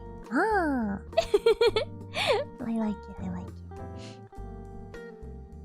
I need to ask Barry if that's okay. Oh yes, of course. Thank you, Ryder. You're too kind. Ryder is a great guy. Yes, I do. It's an interesting thing collecting and seeing so many different versions of the same books. That's awesome, Geronimo. That's awesome. You seem to have a lot of really fascinating and cool collections already. Between the books and the recording device and all of this stuff. That I would love to I would love to see it sometime. That sounds really cool. Do you ever go through and compare the texts? I guess it might be hard. I don't know how many languages you speak, Geronimo, but it does seem like it'd be really fascinating, huh? Is it okay to share your channel, Barry? I guess thank you. No pressure to though. Of course. As long as you don't mind, Barry, I think it'd be very nice. Ah, there's the link. Let me click on it. Click the link. Yeah. Nice. Oh, you're so cute. So cute. Nice. Pressure. I wanna share the cozy vibes. Your laugh is adorable. Ah, I'm sure Jinshu would enjoy your vibes. Ah, I see. Ryder is a great supporter of VTubers, huh? It's always good to have you around, Ryder.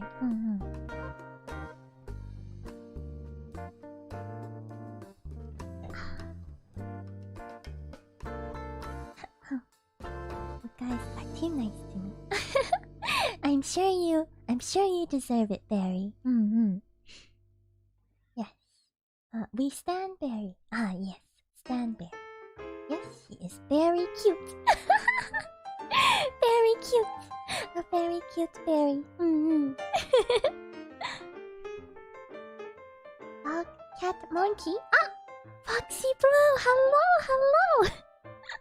It's been a while, hasn't it? Good to see you. How are you doing? Dog, cat, monkey. I am monkey. I am monkey. This monkey. Yes. Every once in a while, I read some pages. Ah, it's easy to notice a bunch of teeny tiny differences between every edition. Wow. That sounds really neat. Mm-hmm. Ah, Shy Berry. Oh. I'm good. Ah, glad to hear it. Glad to hear it. Mm-hmm. Mm-hmm.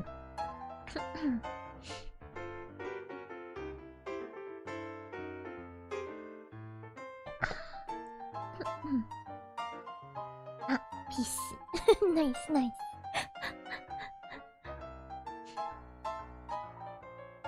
Is that a Utal? I see. Utal? What's Utal? Yes, queen. Is that from Genshin? Huh?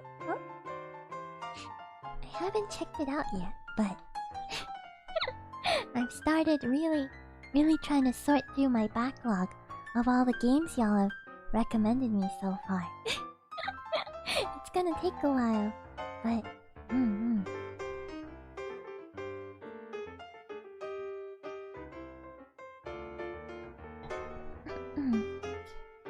happy face.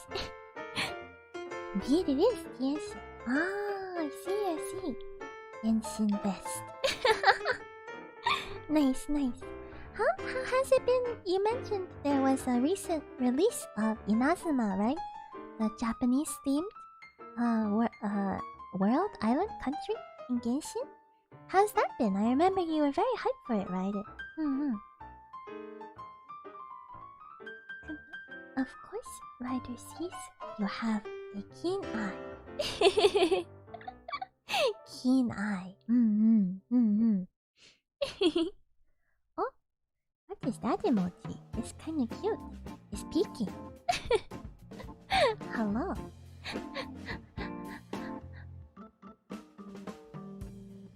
I thought it was ducks, but it's elbows. Uh-huh. Wait, let me see. I think I could see the ducks. Like they have their beaks on top of one another. That would be kind of cute. I like ducks. I mentioned this a while back, but I used to know a little bit of duck language.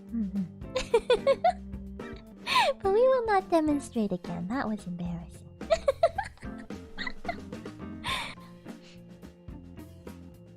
I have not yet explored too much, but I cannot stop thinking how much fun you'd have if you could explore the world without any combat.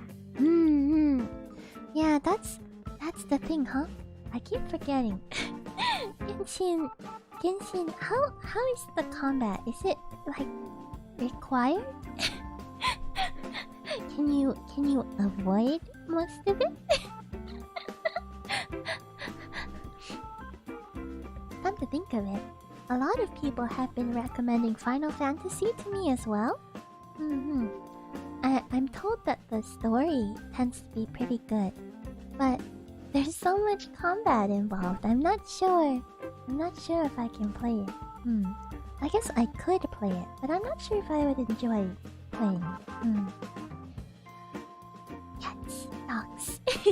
Cute. The combat is needed to progress, unfortunately. Oh, I see. That reminds me, I don't know why, that reminds me of another game that was going around popularly recently. I think it was called Sakuna of Rice and Ruin. It looks so cute. And I hear that a big portion of the gameplay is farming, which I feel like I would enjoy. I like Stardew Valley. But I heard that in order to get better at farming, you have to do combat? I heard it can be scaled, so maybe it's not too bad. But I wonder if Monkey's ineptitude with combat would hold me back from being able to progress in that game as well. But it looks so cute! Monkey-like nerd candy. Ah, the ones in the little boxes that are they're like pop rocks that don't pop. I'm a big fan actually. I like those a lot. I don't know why. They're just little pieces of rock sugar, right? With some artificial fruit flavoring, I think, if I were to guess. No, I know why. They tend to be very tart, right? Monkey really likes sour flavors. The cave that I grew up in had a nice big lemon tree right outside. Oh, it was so good. Fresh lemons. I highly recommend, if you never had fresh lemons, fresh lemons.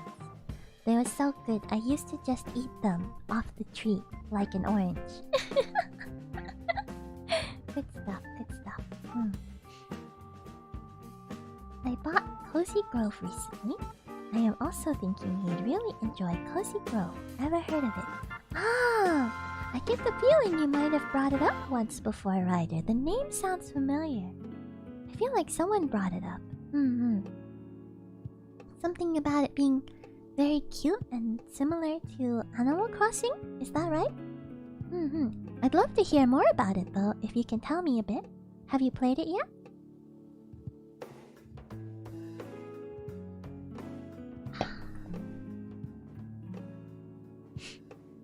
I am too attracted to nerd candy. Gotta be careful, gotta be careful. It's easy to just eat a whole bunch and without realizing it, right? I understand. As long as you pace yourself, it'll be okay. Basically, if you like Animal Crossing, you'll like Stardew.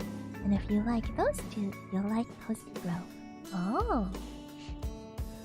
They are always recommended alongside each other because of similarities and cuteness. Ah! I do like cuteness. I remember it being recommended some other games here and there before, where I don't remember if they were supposed to be similar to Pokemon or other things like that.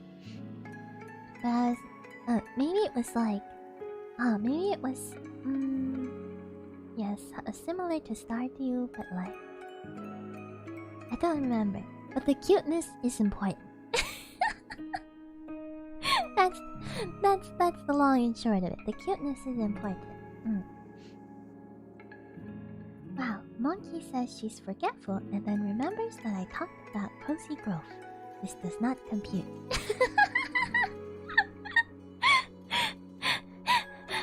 Well, you know, even a sieve holds on to some things. Things may flow in and out of Monkey's brain quite easily, but every once in a while something catches. But I cannot guarantee what it will be. There does not seem to be any rhyme or reason to what Monkey remembers or what Monkey doesn't remember. Except that I guess I tend to remember... no, I don't know actually. Nope, there's no pattern. But yes. Monkey used Pocky Stick as sword?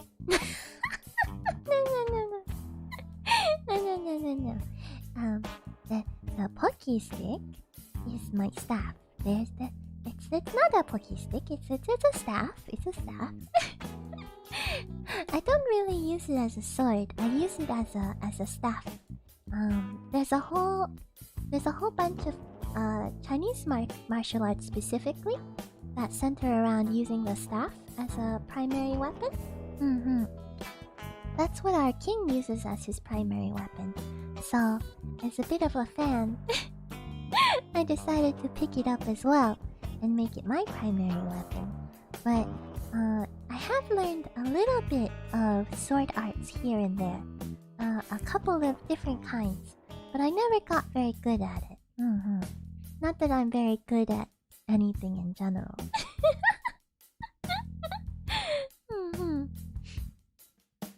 Cozy Grove can be a fun break to relax. Oh, I'd second the recommendation. Oh, cuteness is the most important. We understand, Mo. I wouldn't say it's the most important, but it is a big plus.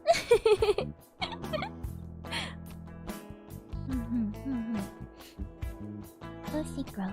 Maybe I will look it up so I know what it looks like. Cozy Grove. Cozy Grove. Aisha. Oh! Oh! This is pretty cute. This looks like hand drawn. Is it hand drawn? No. When I look more closely, maybe it's not hand drawn. But the coloring looks very cute. Oh, I like the color palette. That's very nice. Why is everybody a square? I like it, but... Oh, this bear actually reminds me of... Or is it a bear? I think it's a bear. There's this game I used to play on mobile called Alpha Bear. There were a lot of square bears, and you would make words with them. I don't know how to explain. Very cute though, very cute. I only have these 3 that I know for sure are monkey friendly and good picks. Triple nuts, To the Moon, Cozy Grove. Ah yes, ah yes. I got to remember these. I remember you mentioning all 3 of these in the past. In Cozy Grove, you are a scout that goes into an island. There are spirits there, but cute ones. Ah, I like spirits. Your job is to help the cute spirits and rebuild the island. The island starts devoid of color and... Wait, this does sound really nice. That sounds really fun, Ryder. Oh, I may have to check this one out. I like it. I joined the Discord. Ah, thank you, Foxy. Thank you. Welcome. I hope you enjoy it. The Discord can be. It's not the most active Discord out there, but it can be a lot of fun, I think. Howdy. Ah, howdy. Gabby, right? Welcome back. It's good to see you.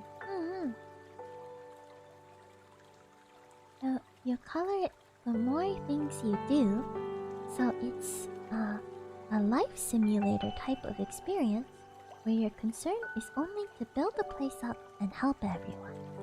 Oh, are these like Shinto style spirits, where they're linked to the health of the island, and so by helping the island, you help them as well? Oh, Cozy Grove is adorable. Ah, it does look really cute. I'm pretty interested based on Ryder's pitch right here. It does sound pretty appealing. Most importantly, you can buy a kimono shortly after starting the adventure. Really? Really? That's awesome! That's awesome! Alright, Ryder. You know how to get me, I guess. I will check it out. That seems pretty nice. Gabby, sup, welcome. Right, Gabby. Oh, I like when people are friends with each other. Hope everyone is doing well. I'm doing pretty well, Gabby. Especially having this time to chill with all of you. It's been a busy week for me. How are you doing, Gabby? I just looked at Cozy Grove and I cried. Good tears, Foxy? Good tears? I hope. Are you interested in this game now too? Yes, chocolate. Bear. Go on, please tell me more about bear games. Bear games. Oh, I'm trying to remember. The gameplay for Alpha Bear, I don't remember too well, but it was something like, you were trying to unlock, you were trying to unlock bears by creating words with the letters that you had available. Monkey is pretty decent at word games, I guess. Word games that involve words. I'm nowhere near like competitive or anything like that, but I like them. They somehow make sense to my brain. Some of the few board games I'll really enjoy playing, they involve words like Scrabble or Bananagrams or code names. And so this was kind of like that. In that it had to do with putting the letters together in optimal ways. I feel like I'll have to go back and play it. It was pretty cute, and you could unlock all sorts of different kinds of bears. And when you unlocked different bears, they would have different special abilities. I've always been a huge fan of bears, actually. This might be a little embarrassing to say with a bear in the chat, but I was always a big fan of bears. When I was a baby monkey, one of my grand monkeys, always used to. She had kind of lived farther away from most of us, so I didn't get to see her very often. But she would always call, and she would say, at the end of the call, she would always ask each of us children. So that's a lot of children. She would talk to each of us individually, and when she was done talking to one of us, she would ask us, "What would you like? What kind of gift would you like?"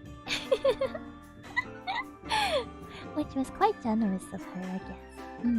Looking back on it, she'd always ask us what kind of gift we wanted, and my answer was always the same. I said, "Please give me a stuffed bear, the biggest and whitest stuffed bear you can find." Always the same answer.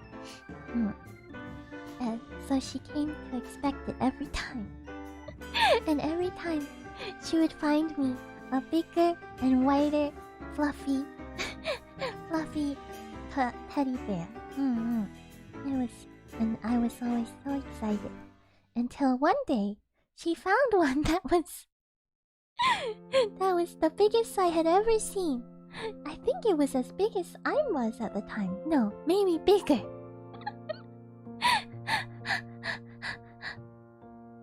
I still have that teddy bear.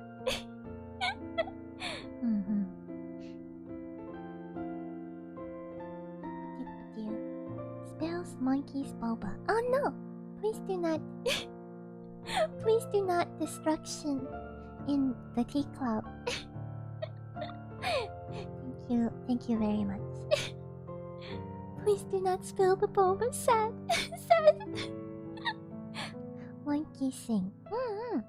I did have a karaoke stream. Lullaby hype. Lullaby hype. I did have a karaoke stream to celebrate 200 subs a while back. That was pretty fun, though I was a little nervous. I would love to do more karaoke streams in the future, and maybe more singing.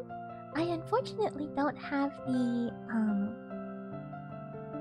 personal I don't know how to do sound mixing or anything like that, so I would love to do covers and things, but I'm not sure if I am capable. I guess I could just do scuff covers and not worry about making it perfect. But I would like to sing more in the future. It is something that I really enjoy. Cleans table and replaces boba. Oh, Ryder, you're so sweet. Oh, thank you. Oh, I appreciate that. I'm not kidding with the kimono. It's what I'm wearing too. Aha! It even mentions that the kimono smells faintly of green tea in the description of it. That's awesome. Wait, that's great. That's incredible. Oh dear. Oh my goodness. Now I need to get this game just for the kimono. Uh-oh. Uh-oh. You've sparked something dangerous in me, Ryder. I may or may not have a kimono collection problem. A bit of an addiction that I've been trying to keep under wraps. I will have to check that out.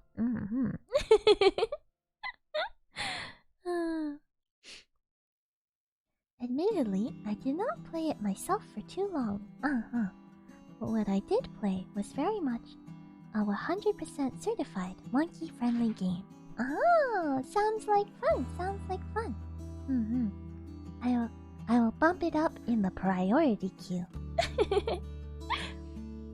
Is that a word you guys use? Priority queue? Like a queue is something where it's first in, first out, right? Like a typical queue at the grocery store, right? A priority queue, which is my favorite type of my favorite type of data processing storage. That's a weird thing to have. I I realized halfway between saying it that having a favorite way of storing ordered data is maybe a little strange, but my favorite way is the priority queue, where things are kind of put in, first out, but things with higher priority got bumped higher. So I guess I'll bump it a little bit. I'm doing well now. Thank you for asking. Glad to hear it. Glad to hear it. I'm playing The Binding of Isaac right now. Nice. That's a really good game. You know, you might find it funny because it's not a very monkey-friendly game. Monkey would never play that game. However, one of my bros has was playing it for a very long time. I have spent countless hours watching him play Binding of Isaac.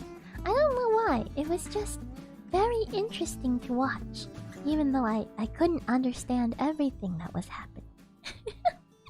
It's like strangely cute, but also really creepy. I liked the cute parts though. Seems like a fun game though. Shatter, Ryder, and Barry might know very well that I'm obsessed with this game. Well, I see. What do you like about it, Gabby? Bears are good. Bears are great. Don't worry, I'm a teddy bear, so I'm a big bear.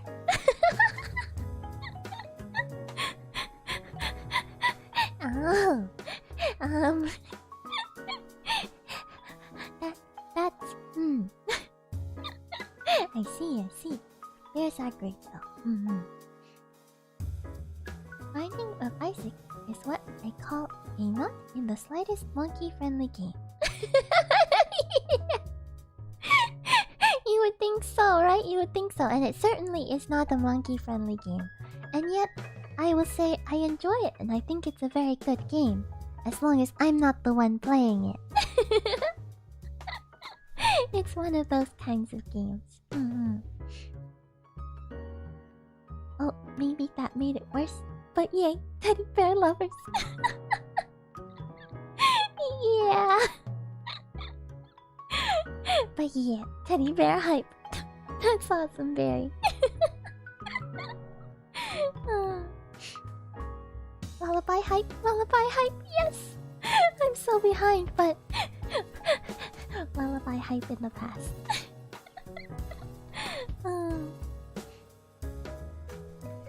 That's really cute though. Thank you for sharing the bear love. Oh, thank you. Yes, bear love. I do love bears. Scuff Mitai and Scuff Leluria. Hallelujah are fond memories of mine. I'm glad you enjoyed it, Ryden. As scuff as it was. Maybe if I start doing some more vocal training, it won't be as scuff next time, but no promises.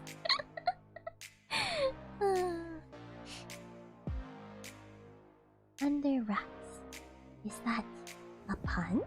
A pun? Wait, under wraps. It was not an intentional pun. Wait, what? Monkey's trying to remember the context.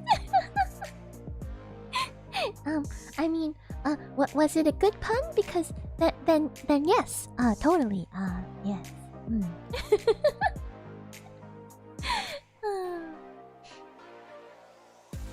Also, Cozy Grove is rather deeply priced too, so that should not be an obstacle. Ah, that's awesome, that's awesome. That's the last I'll say about it. Okay. This commercial for Cozy Grove has been paid for by MTS Writing.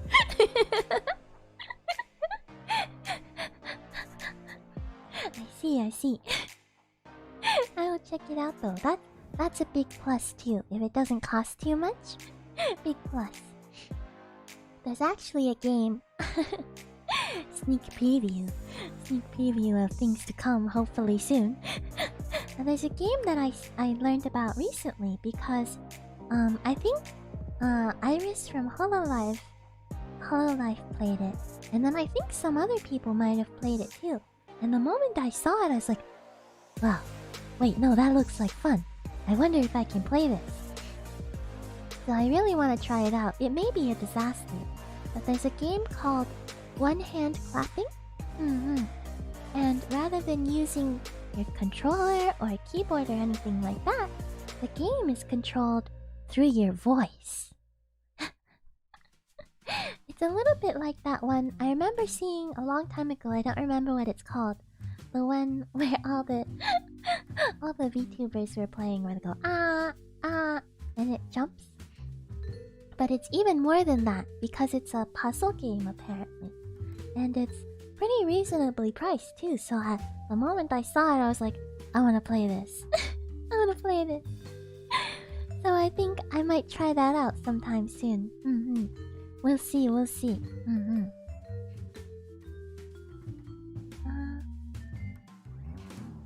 Monkey, how do you make your models? For when I'm making models, so I am a live 2D monkey. Live 2D is a technology that allows you to animate 2D, as the name implies. So the three main technologies I use are 1. Some form of drawing software, 2. Live 2D Cubism, which is the program for making live 2D rigs and animation, and 3.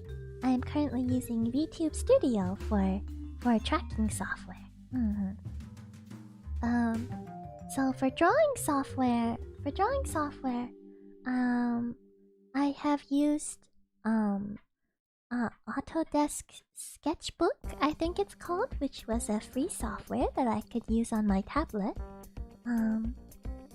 But recently, in my previous drawing streams, I've been trying out Clip Studio Paint on my PC. It works pretty well if you have a drawing tablet, and I like it so far. And unlike Photoshop, it doesn't have a you don't have to sign up for a subscription. You can do a one-time fee, which is nice. But it does cost money. Live 2D Cubism is actually, it has a free version. If you want to do fancier stuff, then there's a premium version you can buy, but the free version is good for anything simple needs. And then VTube Studio is entirely free. I highly recommend VTube Studio because it's kind of like a by VTuber community for VTuber community software. And I don't even remember. I don't think it's open source, but it's been very nice so far. And I like it a lot more than what I was using before. because what I was using before took up a lot of computer resources and has a known bug that is not good that I would have thought they would have patched already, and I was always like, well, it'll never happen to me, and then it happened to me. It was very bad. So, I do not recommend face rig. I guess I'll come right out and say it. I shouldn't dance around. I do not recommend face rig.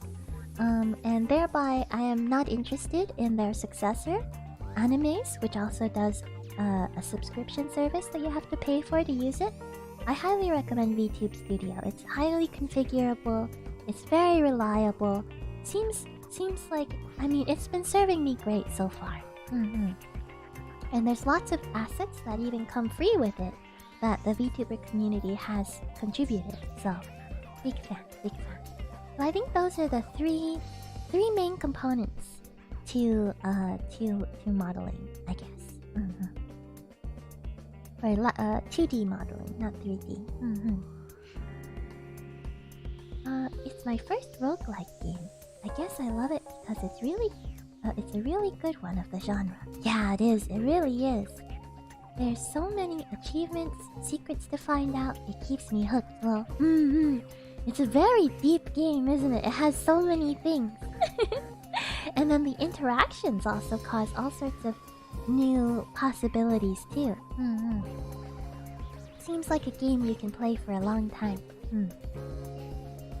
I'm always excited for more monkey karaoke. Maybe soon. One day, hopefully, I'll figure out if I can do archived streams as well. Mostly, I'm just not sure, and so I err on the side of caution. But it might be fun to have some archives around, right? It was about the kimono. Yeah. I understand. Because you rap kimono. Yeah. That was intentional. Yes, 100%. Oh dear. Scream. Monkey! Mui, hello, welcome. It's good to see you again. この番組はご覧のスポンサーの提供でお送りします。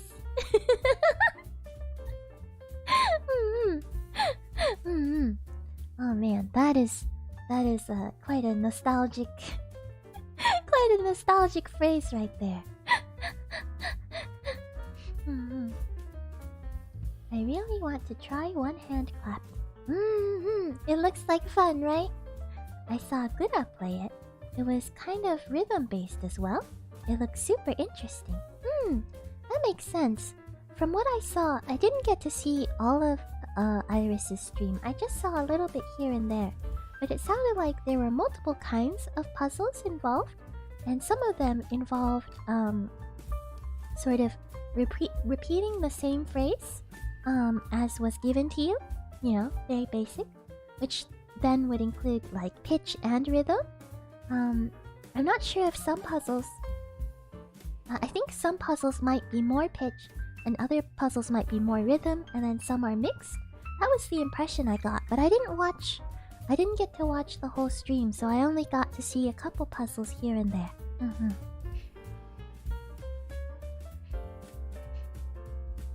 I saw a clip of Korone playing it, and she was cracking up. It looks really fun to watch someone play. Korone.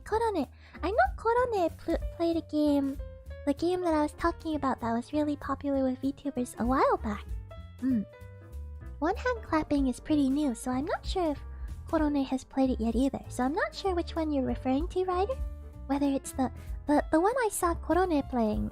I feel like it was black and white and it looked like a very simple cartoon platformer sort of imagery. If I remember correctly. It was pretty funny though. Korone is a great doggo. When she accidentally recorded a sound and then played it throughout the rest of the game, Ryder, that was so cute. Wait, really? Really? That's great. That's great. All my homies hate the face ring. You know, I had liked it for a while because it was more configurable than the other ones I had tried. And so I thought it was pretty good. But no. It has betrayed me once, and that was once too much.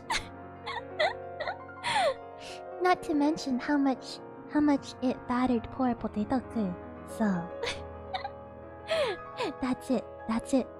Facerick and I, we have broken up. VTube Studio uses less processing power and is more configurable, so take that. Yes, that one. Ah, I love the... Are? Are? Bruh. Oh, hello, No Name. Welcome. Good to see you. How's it going? Personally, I think Hades is my favorite roguelike ATM. I've played far too much of it in the past. Well, Hades, huh? I don't know if I know much about it. I can't tell if the title sounds familiar because it's a very common name. Hades, huh? What kind of game is that, Shatter? What's it like? I'm trying to think. I don't think there's any roguelike that Monkey has actually played. The one I'm most familiar with is definitely gonna be The Binding of Isaac, because I just watched so many hours.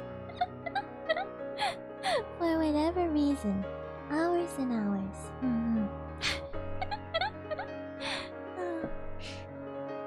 But, yeah.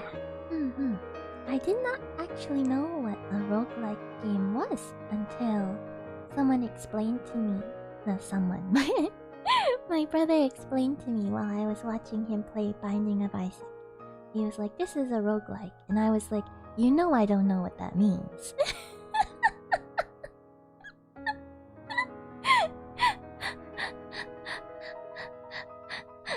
Like, you should know this. How long have we lived together? Explain to me. So, I had him explain. Congrats on making it to present. Good to have you here. Oh, thank you, Ryder. Thank you. It's good to be here. Gymnopedi hype. I'm actually here in time to say it too. What do you know? Gymnopedi hype. Good stuff. Good stuff.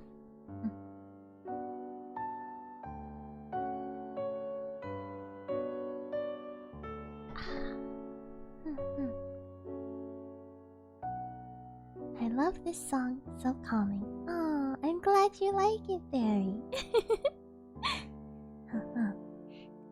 I'm a fan too. Come to think of it. Ryder, I've always been meaning to ask, but I wasn't sure if you would want me to or not. I remember... I remember, of course I remember.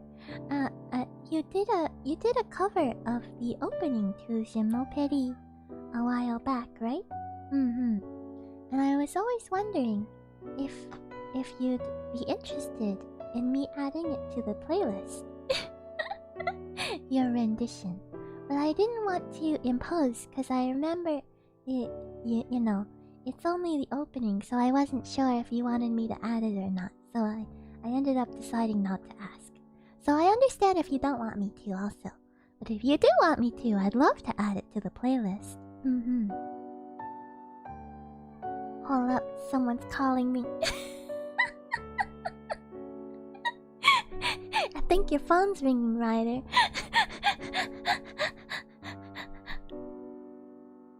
You play piano, Ryder? He plays piano quite beautifully. So beautiful.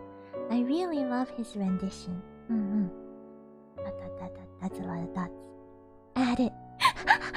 Yeah? Yeah, I have permission. Thank you, Ryder. I will. I think I have a way of of pulling the music out of the video, but I'm not 100% sure. If you want to send me, if you have an original version of the track, like a higher quality than I could probably pull out of the video, then feel free to send it to me. But if that's too much trouble, I'm pretty sure. Okay, I won't lie. I know I can pull it out because I've listened to it. It may or may not be part of my personal playlist now. So I can use that one too. It would honestly be my pleasure if you did that. I'd be honored. I'm the one who's honored here, Ryder. Thank you so much for playing something for me. I will add it in. Do you want to be credited as MTS Rider or Accelerator? Your preference. And yeah, I do vary.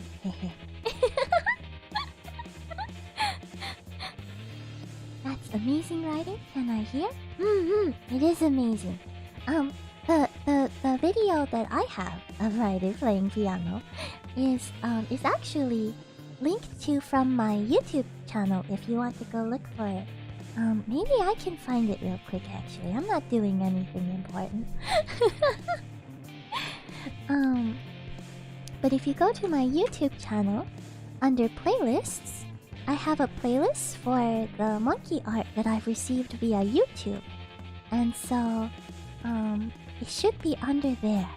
That's how I'm gonna find it now. Let's see. Playlists, Fanworks, monkey art. Here we go. So, I think this is the one.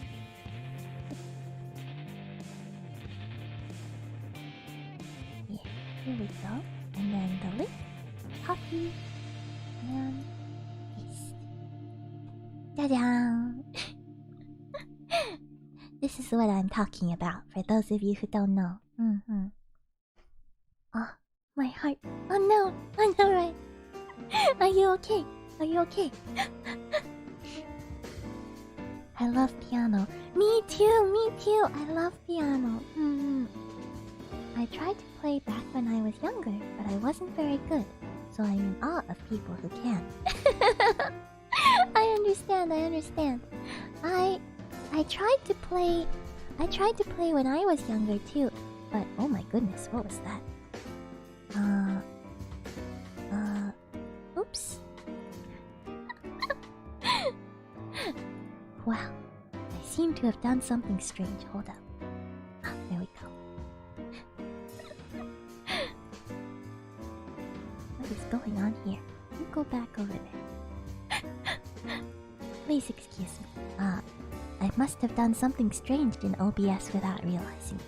Luckily, everything looks okay now.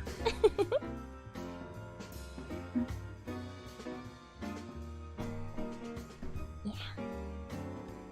But where was I? Oh yes, I played some piano as a baby monkey. I was supposed to learn, but I had this problem ever since I was a baby monkey.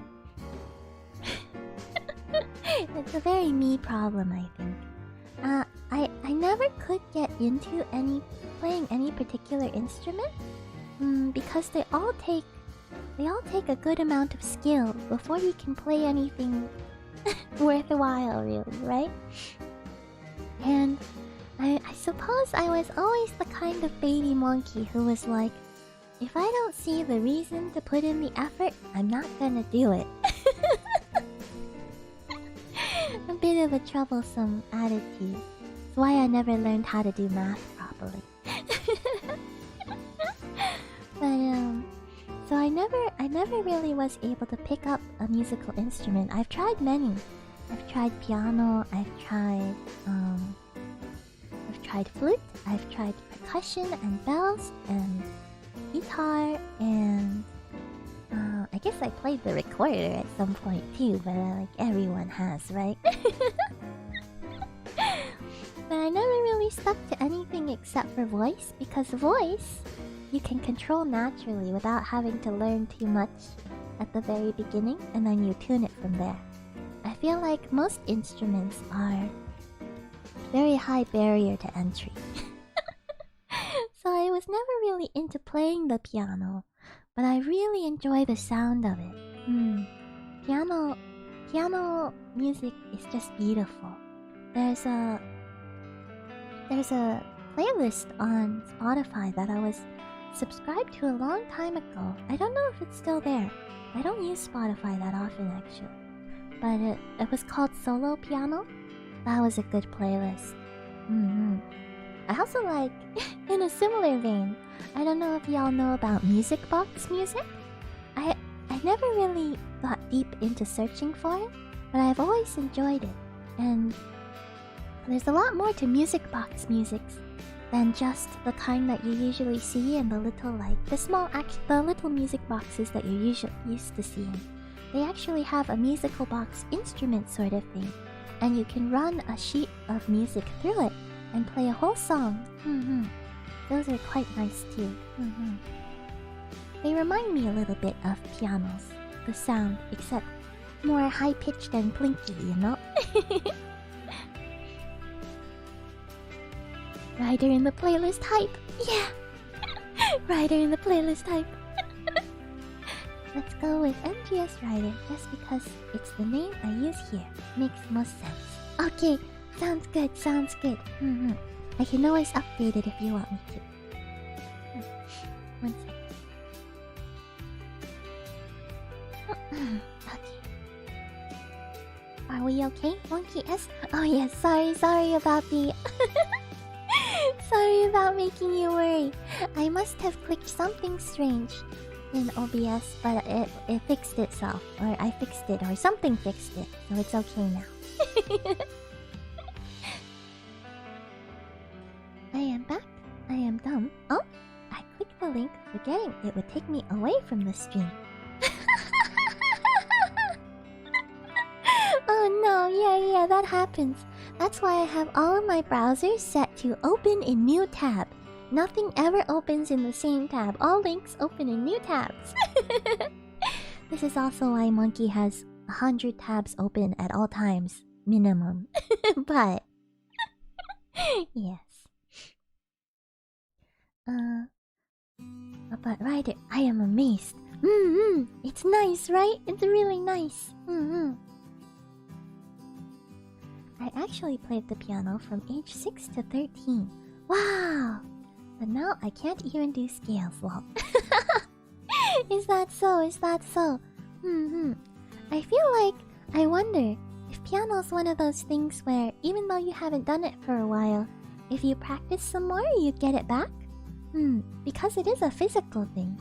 I know there are certain things that, if you learn them before the age of 13, and then you don't practice them afterwards, you lose quite a lot. Like languages is one of those things that the brain goes through a special pruning period around the age of 13. So if you have language skills that you used as a baby, but you didn't use so much as you got older, then you might lose them. But I'm not sure if that applies to things like piano or not. I feel like that's somewhere in between. It's like the junction of music and physical. And physical things like riding a bike you don't forget, I think. Monkey's not a good person to ask about that though, because I never properly learned how to ride a bike. But either way, that's really cool though. I always thought it was really cool, the people who could play piano really well. I also make original music if you'd like to hear. I can share, but I make melancholic sad stuff, not for everyone. Oh, I would love to hear it, Ryder. I would love to, if you're comfortable sharing. I appreciate the I appreciate letting everyone know what kind of music it is, but I tend to like kind of melancholic sad music. Monkey likes... I'm not sure what kind of music Monkey likes. our last karaoke stream might have given you a bit of a window into some of the music that Monkey likes. That's not the only music that I like, but for some reason, I suppose when I was putting together that playlist, I got into a whole wave of like, yes, let's do a bunch of angsty nostalgic music. Yeah. I promise there's other song genres out there that I enjoy as well that will probably crop up in future karaoke streams, but I'm down for melancholic sad stuff. Yeah, I've tried a lot of different instruments. I've always been the best at singing, which takes the least work. Don't sell yourself short though, Barry. I think singing takes... So, it depends on who you are, first of all, right? Everyone has a sort of natural aptitude or not for singing. Some people can hear the notes very well and reproduce them very well without thinking about it, and some people need a little of practice to get there. I think for the people who do need some practice, I can't speak for them, but I assume it's easier than with an instrument, but I don't know for sure. Maybe instruments might be better, since they're more straightforward. But for me, I was lucky enough that I mostly can tell when I'm off key. It doesn't mean that I can correct it, but I can mostly tell. So that meant the barrier to entry for singing was very low. And I come from a very musical monkey family. Like, everyone in my family sings, and we sing together just for fun, you know, all the time. Throughout my entire life ever since I was a baby. So that helps a lot too in making it feel like the barrier to entry is very low. But I would say, don't sell yourself short as a vocalist. A lot of people might think that, singing, that's easy, you know, you don't have to learn anything. But actually, to be a good vocalist, there's a lot of different technique and stuff to learn out there. And whether you learn it consciously or intuitively, there's still a lot of practice that goes into being a good singer. That's why Monkey, I'm not very confident in my own voice. It's because I know there's so much more that I want to work on. And especially as I am right now, because I'm completely out of practice and out of shape.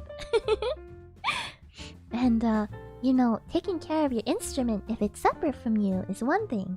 But taking care of your instrument if it is you is a whole other commitment. So, I think as a vocalist, don't sell yourself short. You may have taken the easy path coming into it, but it doesn't mean that you don't work just as hard as anyone else.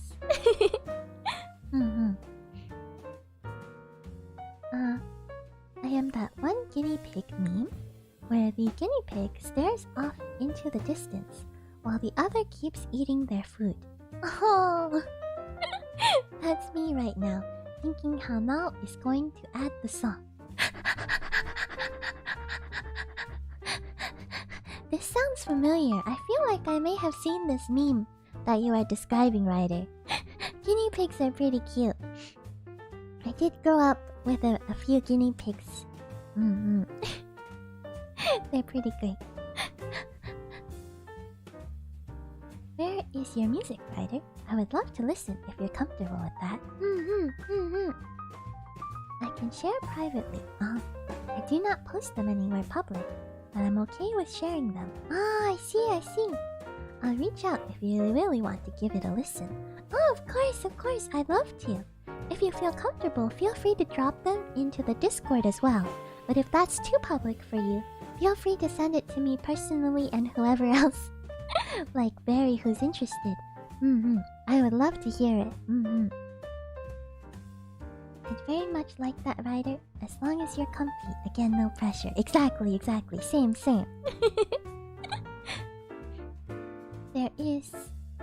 I'm nowhere near as good as I used to be, but I have been practicing more again. It's nice to feel good about my singing again. Oh, that's great, Barry. That's great. I'm glad to hear it.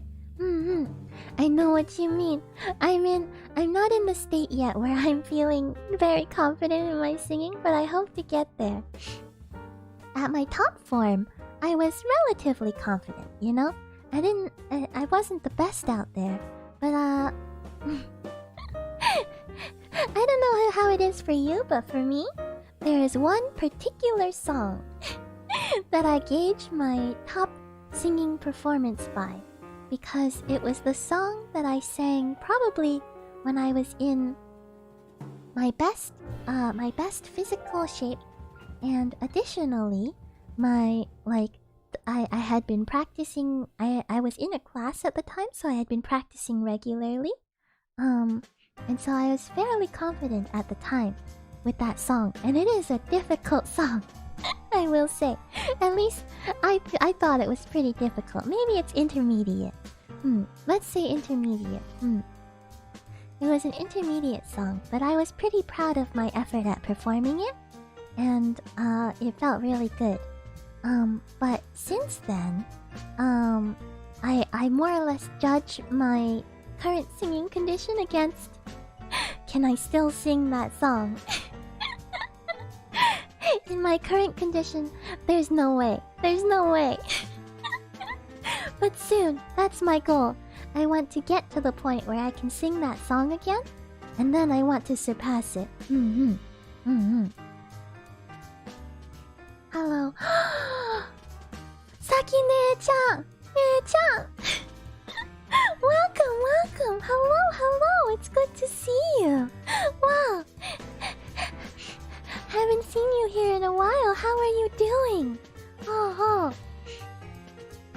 No-chan. Ah, Puppetto! Hello, hello! Haven't seen you in a little bit either. How's it going? What song is it, if you don't mind me asking? Ah, for me, my goal song is called Gretchen Spirade. It's Gretchen at the Spinning Wheel. It's a German song. I believe it's from an opera, from the opera for Faust. I can't remember if it's from an opera or a standalone, but I think it's from an opera.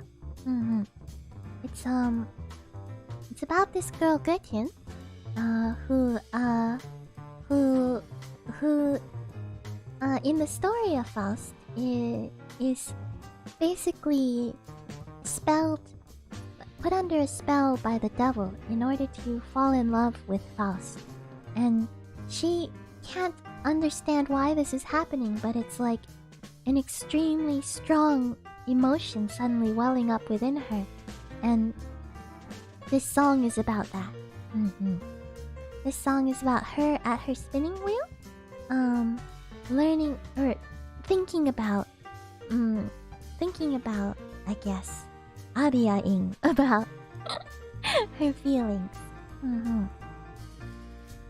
It's really fun, and it's got this beautiful backing to it, where you feel the spinning of the spinning wheel as she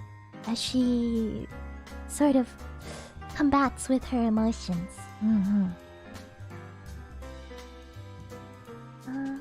What song is it, if you don't mind us asking?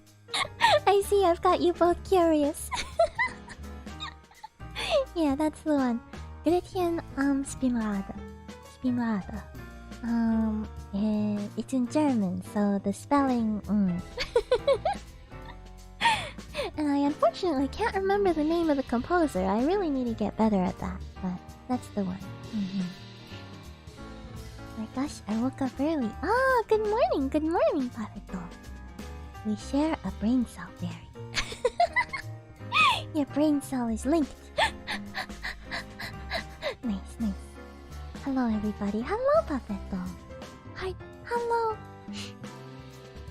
I've been streaming on Twitch and YouTube, and you'd be surprised. I've been streaming with my real voice lately. Wah! Congratulations! Congratulations, Sakine-chan!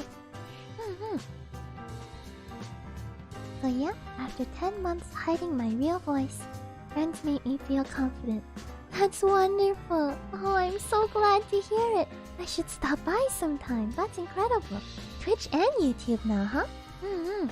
How do you like it? Trying both platforms. I've not heard it, but I will look it up. I'm not an opera singer, more musical theater. but opera singing is very impressive. I do like opera a lot. It's interesting. Not by personal choice, per se. I just sort of ended up being classically trained in more opera style as opposed to modern contemporary styles. Oftentimes, I feel really self-conscious about that because I feel like singing contemporary styles is difficult for me, and I always and it doesn't end up sounding great when I try, but I try my best. So I always look up to people who can do things like musical theater and other contemporary styles. But opera is really fun because of the way it uses your whole body in a way. It feels like your whole body becomes this massive instrument. So I do enjoy singing it. Etc. You just have it the majority of the time. the cell that you share. Oh dear, oh dear. Oh dear. I'm still a Twitch main deep inside, but most of the time, the YouTube side is dedicated to trying to be more comfy with my own self. Ah, that's great though. Oh, I'm glad to hear it. That's awesome. That's awesome, and congratulations again. That's incredible. Yeah, I have been singing. I don't know why a lot of my formal training has been in opera. It just kind of happened. When I was a baby monkey, it was more normal stuff like choirs and stuff. But my first my first solo class, what do you call it? Private lessons? My first private voice lessons ended up being with someone who specialized in opera and arias and that sort of thing. And so that's mostly what I ended up singing. And then from there, I guess I didn't have a lot of individual training from there. I did do some more choir type trainings, which is nice. The thing about classical training that is nice is that it can be widely applicable to other styles. The problem is figuring out how to make it applicable to other styles. But it is a lot of fun though. A lot of people don't understand opera singing, which is sad, because it's such an amazing thing and the technique is so specific. I would love to learn one time. I think one reason opera is misunderstood is because nowadays it gives off this impression of it's only for really refined, maybe rich people, and only they will understand it. It's so what is the word? Enigmatic, and it's in languages that you may not understand, and therefore it's exclusive, right? But it's really not at all. If you start to get into opera, sometimes learning the context will help before you see a piece. Because it'll, with anything in life, any sort of art, knowing the context is helpful. But you can think of opera originally. It appealed to the entire masses, like Shakespeare. Like Shakespeare often gets brought up as if Shakespearean plays are only for like high society, and you have to be very educated to understand. But Shakespeare is known for making a lot of lowbrow jokes. He was not writing for high society. He was writing for everyone. For the masses as well as the high society. And opera can be a lot like that as well, once you start to get past the language barrier, if there is one for you. And mostly there will be, because a lot of the operas are older, and so even if you know, say, German, it's an older German, and it can be hard to understand when it's being sung in an opera style. But if you get past that, most operas these days will tend to have things called super titles. It's like subtitles, but live. And so if you're used to reading subtitles for anime, then you can go watch opera and you'll start to realize that, oh, it's just like theater. It's just theater. It just sounds a little different. And man, the sound though. Oh my goodness. I think one of my... I really like vocals in general when it comes to music. I'm not as good at following along with other instruments, though I do enjoy the other instruments. But, vocals though, oh my goodness. Straight to Monkey's heart. And there are certain vocal ranges where if I hear someone who's just like, oh, so good, you just can't can't anymore. I have a soft spot for sopranos, which I think is not unusual.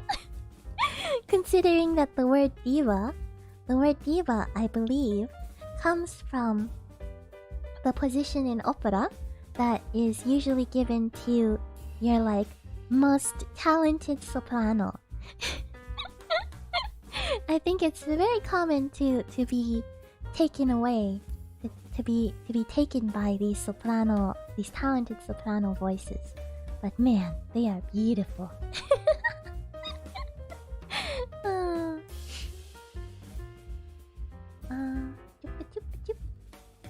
Where was I? Thank you. It took a lot of courage to open up to my friends about as to why I hid my voice. Understandable. There's a lot of things where learning to be comfortable with certain parts of yourself is maybe one of the hardest things. And so I really look up to you actually for having that courage. That's incredible. That's incredible. I feel that way about theater in general, TBH. It's sad that it's not more open to more people. Yeah, I think it's just not well understood. That's my impression, is it's not well understood. But it'd be great if people started to be able to go more. Part of the problem is that the more niche something becomes, the more they have to charge more for it too, right? Like, it can take a lot to put on a production, as I'm sure you're aware. And if you're not pulling in a large audience, I mean, supply and demand, there's only one way for you to survive, right?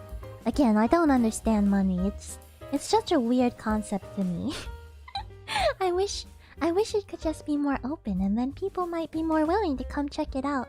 But that's just not how life works, I guess. But yeah, musical theater too. I love it. I was actually recently able to catch what is it called? Hamilton in theaters? Not recently, I guess. I don't know if many people are doing musical theater right now, unfortunately. That's really unfortunate. I hope everyone's doing well, to be honest. I hope everything comes back soon for them, but prior to this whole massive hubbub that has happened, I was able to catch Hamilton in theaters, and it really reignited my love of musical theater. I was like, yes, this is what it is all about, you know? I had almost forgotten, but then it was right there to remind me. Oh no, look at the time. Ah! Oh my goodness, you're right! Oh my goodness! Thank you, Ryder, thank you. I completely lost track of time. I thought I was on top of it, but we're already 1 minute over. Well, I think I can catch up to chat at the very least before I sign off. That's my goal. Thank you, Ryder, thank you. Just making sure Tiesh doesn't forget time with the lovely conversation. Yeah, thank you. The idea of super titles is amazing to me now. Yeah, super titles. Sorry, Ryder, I get carried away talking about theater and singing styles. I would love to chat with you more about it, Barry. I love that too. No, not at all. I'm sure Tiesha is loving the conversation too. I am. I'm loving it too much and forgetting to look at the time. But it is about that time. But I know Tiesha always goes on time, so we should start saying our goodbyes so that now it's not too late. Thank you. It's really cool, Shatter. I don't know if they do it in the Feywilds, but sometimes the big theaters will stream operas to cinemas with the super titles. Very enjoyable to watch. Oh, I agree. I've watched some of these recorded operas before. I definitely think they're worth checking out if you're interested. Though, I will say, in person is always better. In person, you really get the full feeling of it. But the streaming to theaters is a great way to make it more accessible. It's not a bad thing, Barry. No, it's usually just pretty busy with monkey business, so we can't keep her. It's true, I'm sorry. Thank you so much, Shadow, and thank you for explaining. As much as we'd like to sometimes. Oh, thank you, I'm so sorry. Quiet down. Okay, thank you. Next time, let's chat more and more, okay, Barry? I'll have to look into it. Yeah. Thank you for the stream, Tianshi. Lovely as always. Oh, thank you, Ryder. It's fun to think that even 3 hours is not enough to contain all our topics. It's true. Looking forward to next time already. Me too, Ryder. Hashtag love Tianshi. Oh, thank you. Thank you so much, Ryder, and thank you for coming. It's always great having you. Thank you for the stream now. Hashtag love Tianshi. Thank you, Shadow. Thank you. Oh dear. The stage design for Hamilton is amazing. I really want to see it live. I won't say anything else. I understand, Barry. I understand. Get some rest too. All the love. Thank you so much, Sakine-chan. Thank you so much. You too. Much love and thank you for dropping by. I'm sorry it wasn't for very long, but it was great having you. Hashtag love Tianshi. Thank you, Barry. Oh dear, it's catching on. Oh no. Oh dear. Thank you all so much, though. Thank you so much. It's been too much fun. I can't wait to see you all again. Okay, yes. So hopefully I will see you all again next Tuesday if you can make it. But if not, hopefully soon. Okay. And with this meeting of the Tianshi Tea Club is now officially adjourned. Thank you all so much for coming. We'll get it trending worldwide someday. Oh no. Oh my goodness, I might just die. But thank you so much, everyone. This was great. This was a great time. This was exactly what Monkey needed. Alright. I'll see you all again soon. Thank you. I'm gonna sign off now. Bye-bye, everyone. Thank you so much.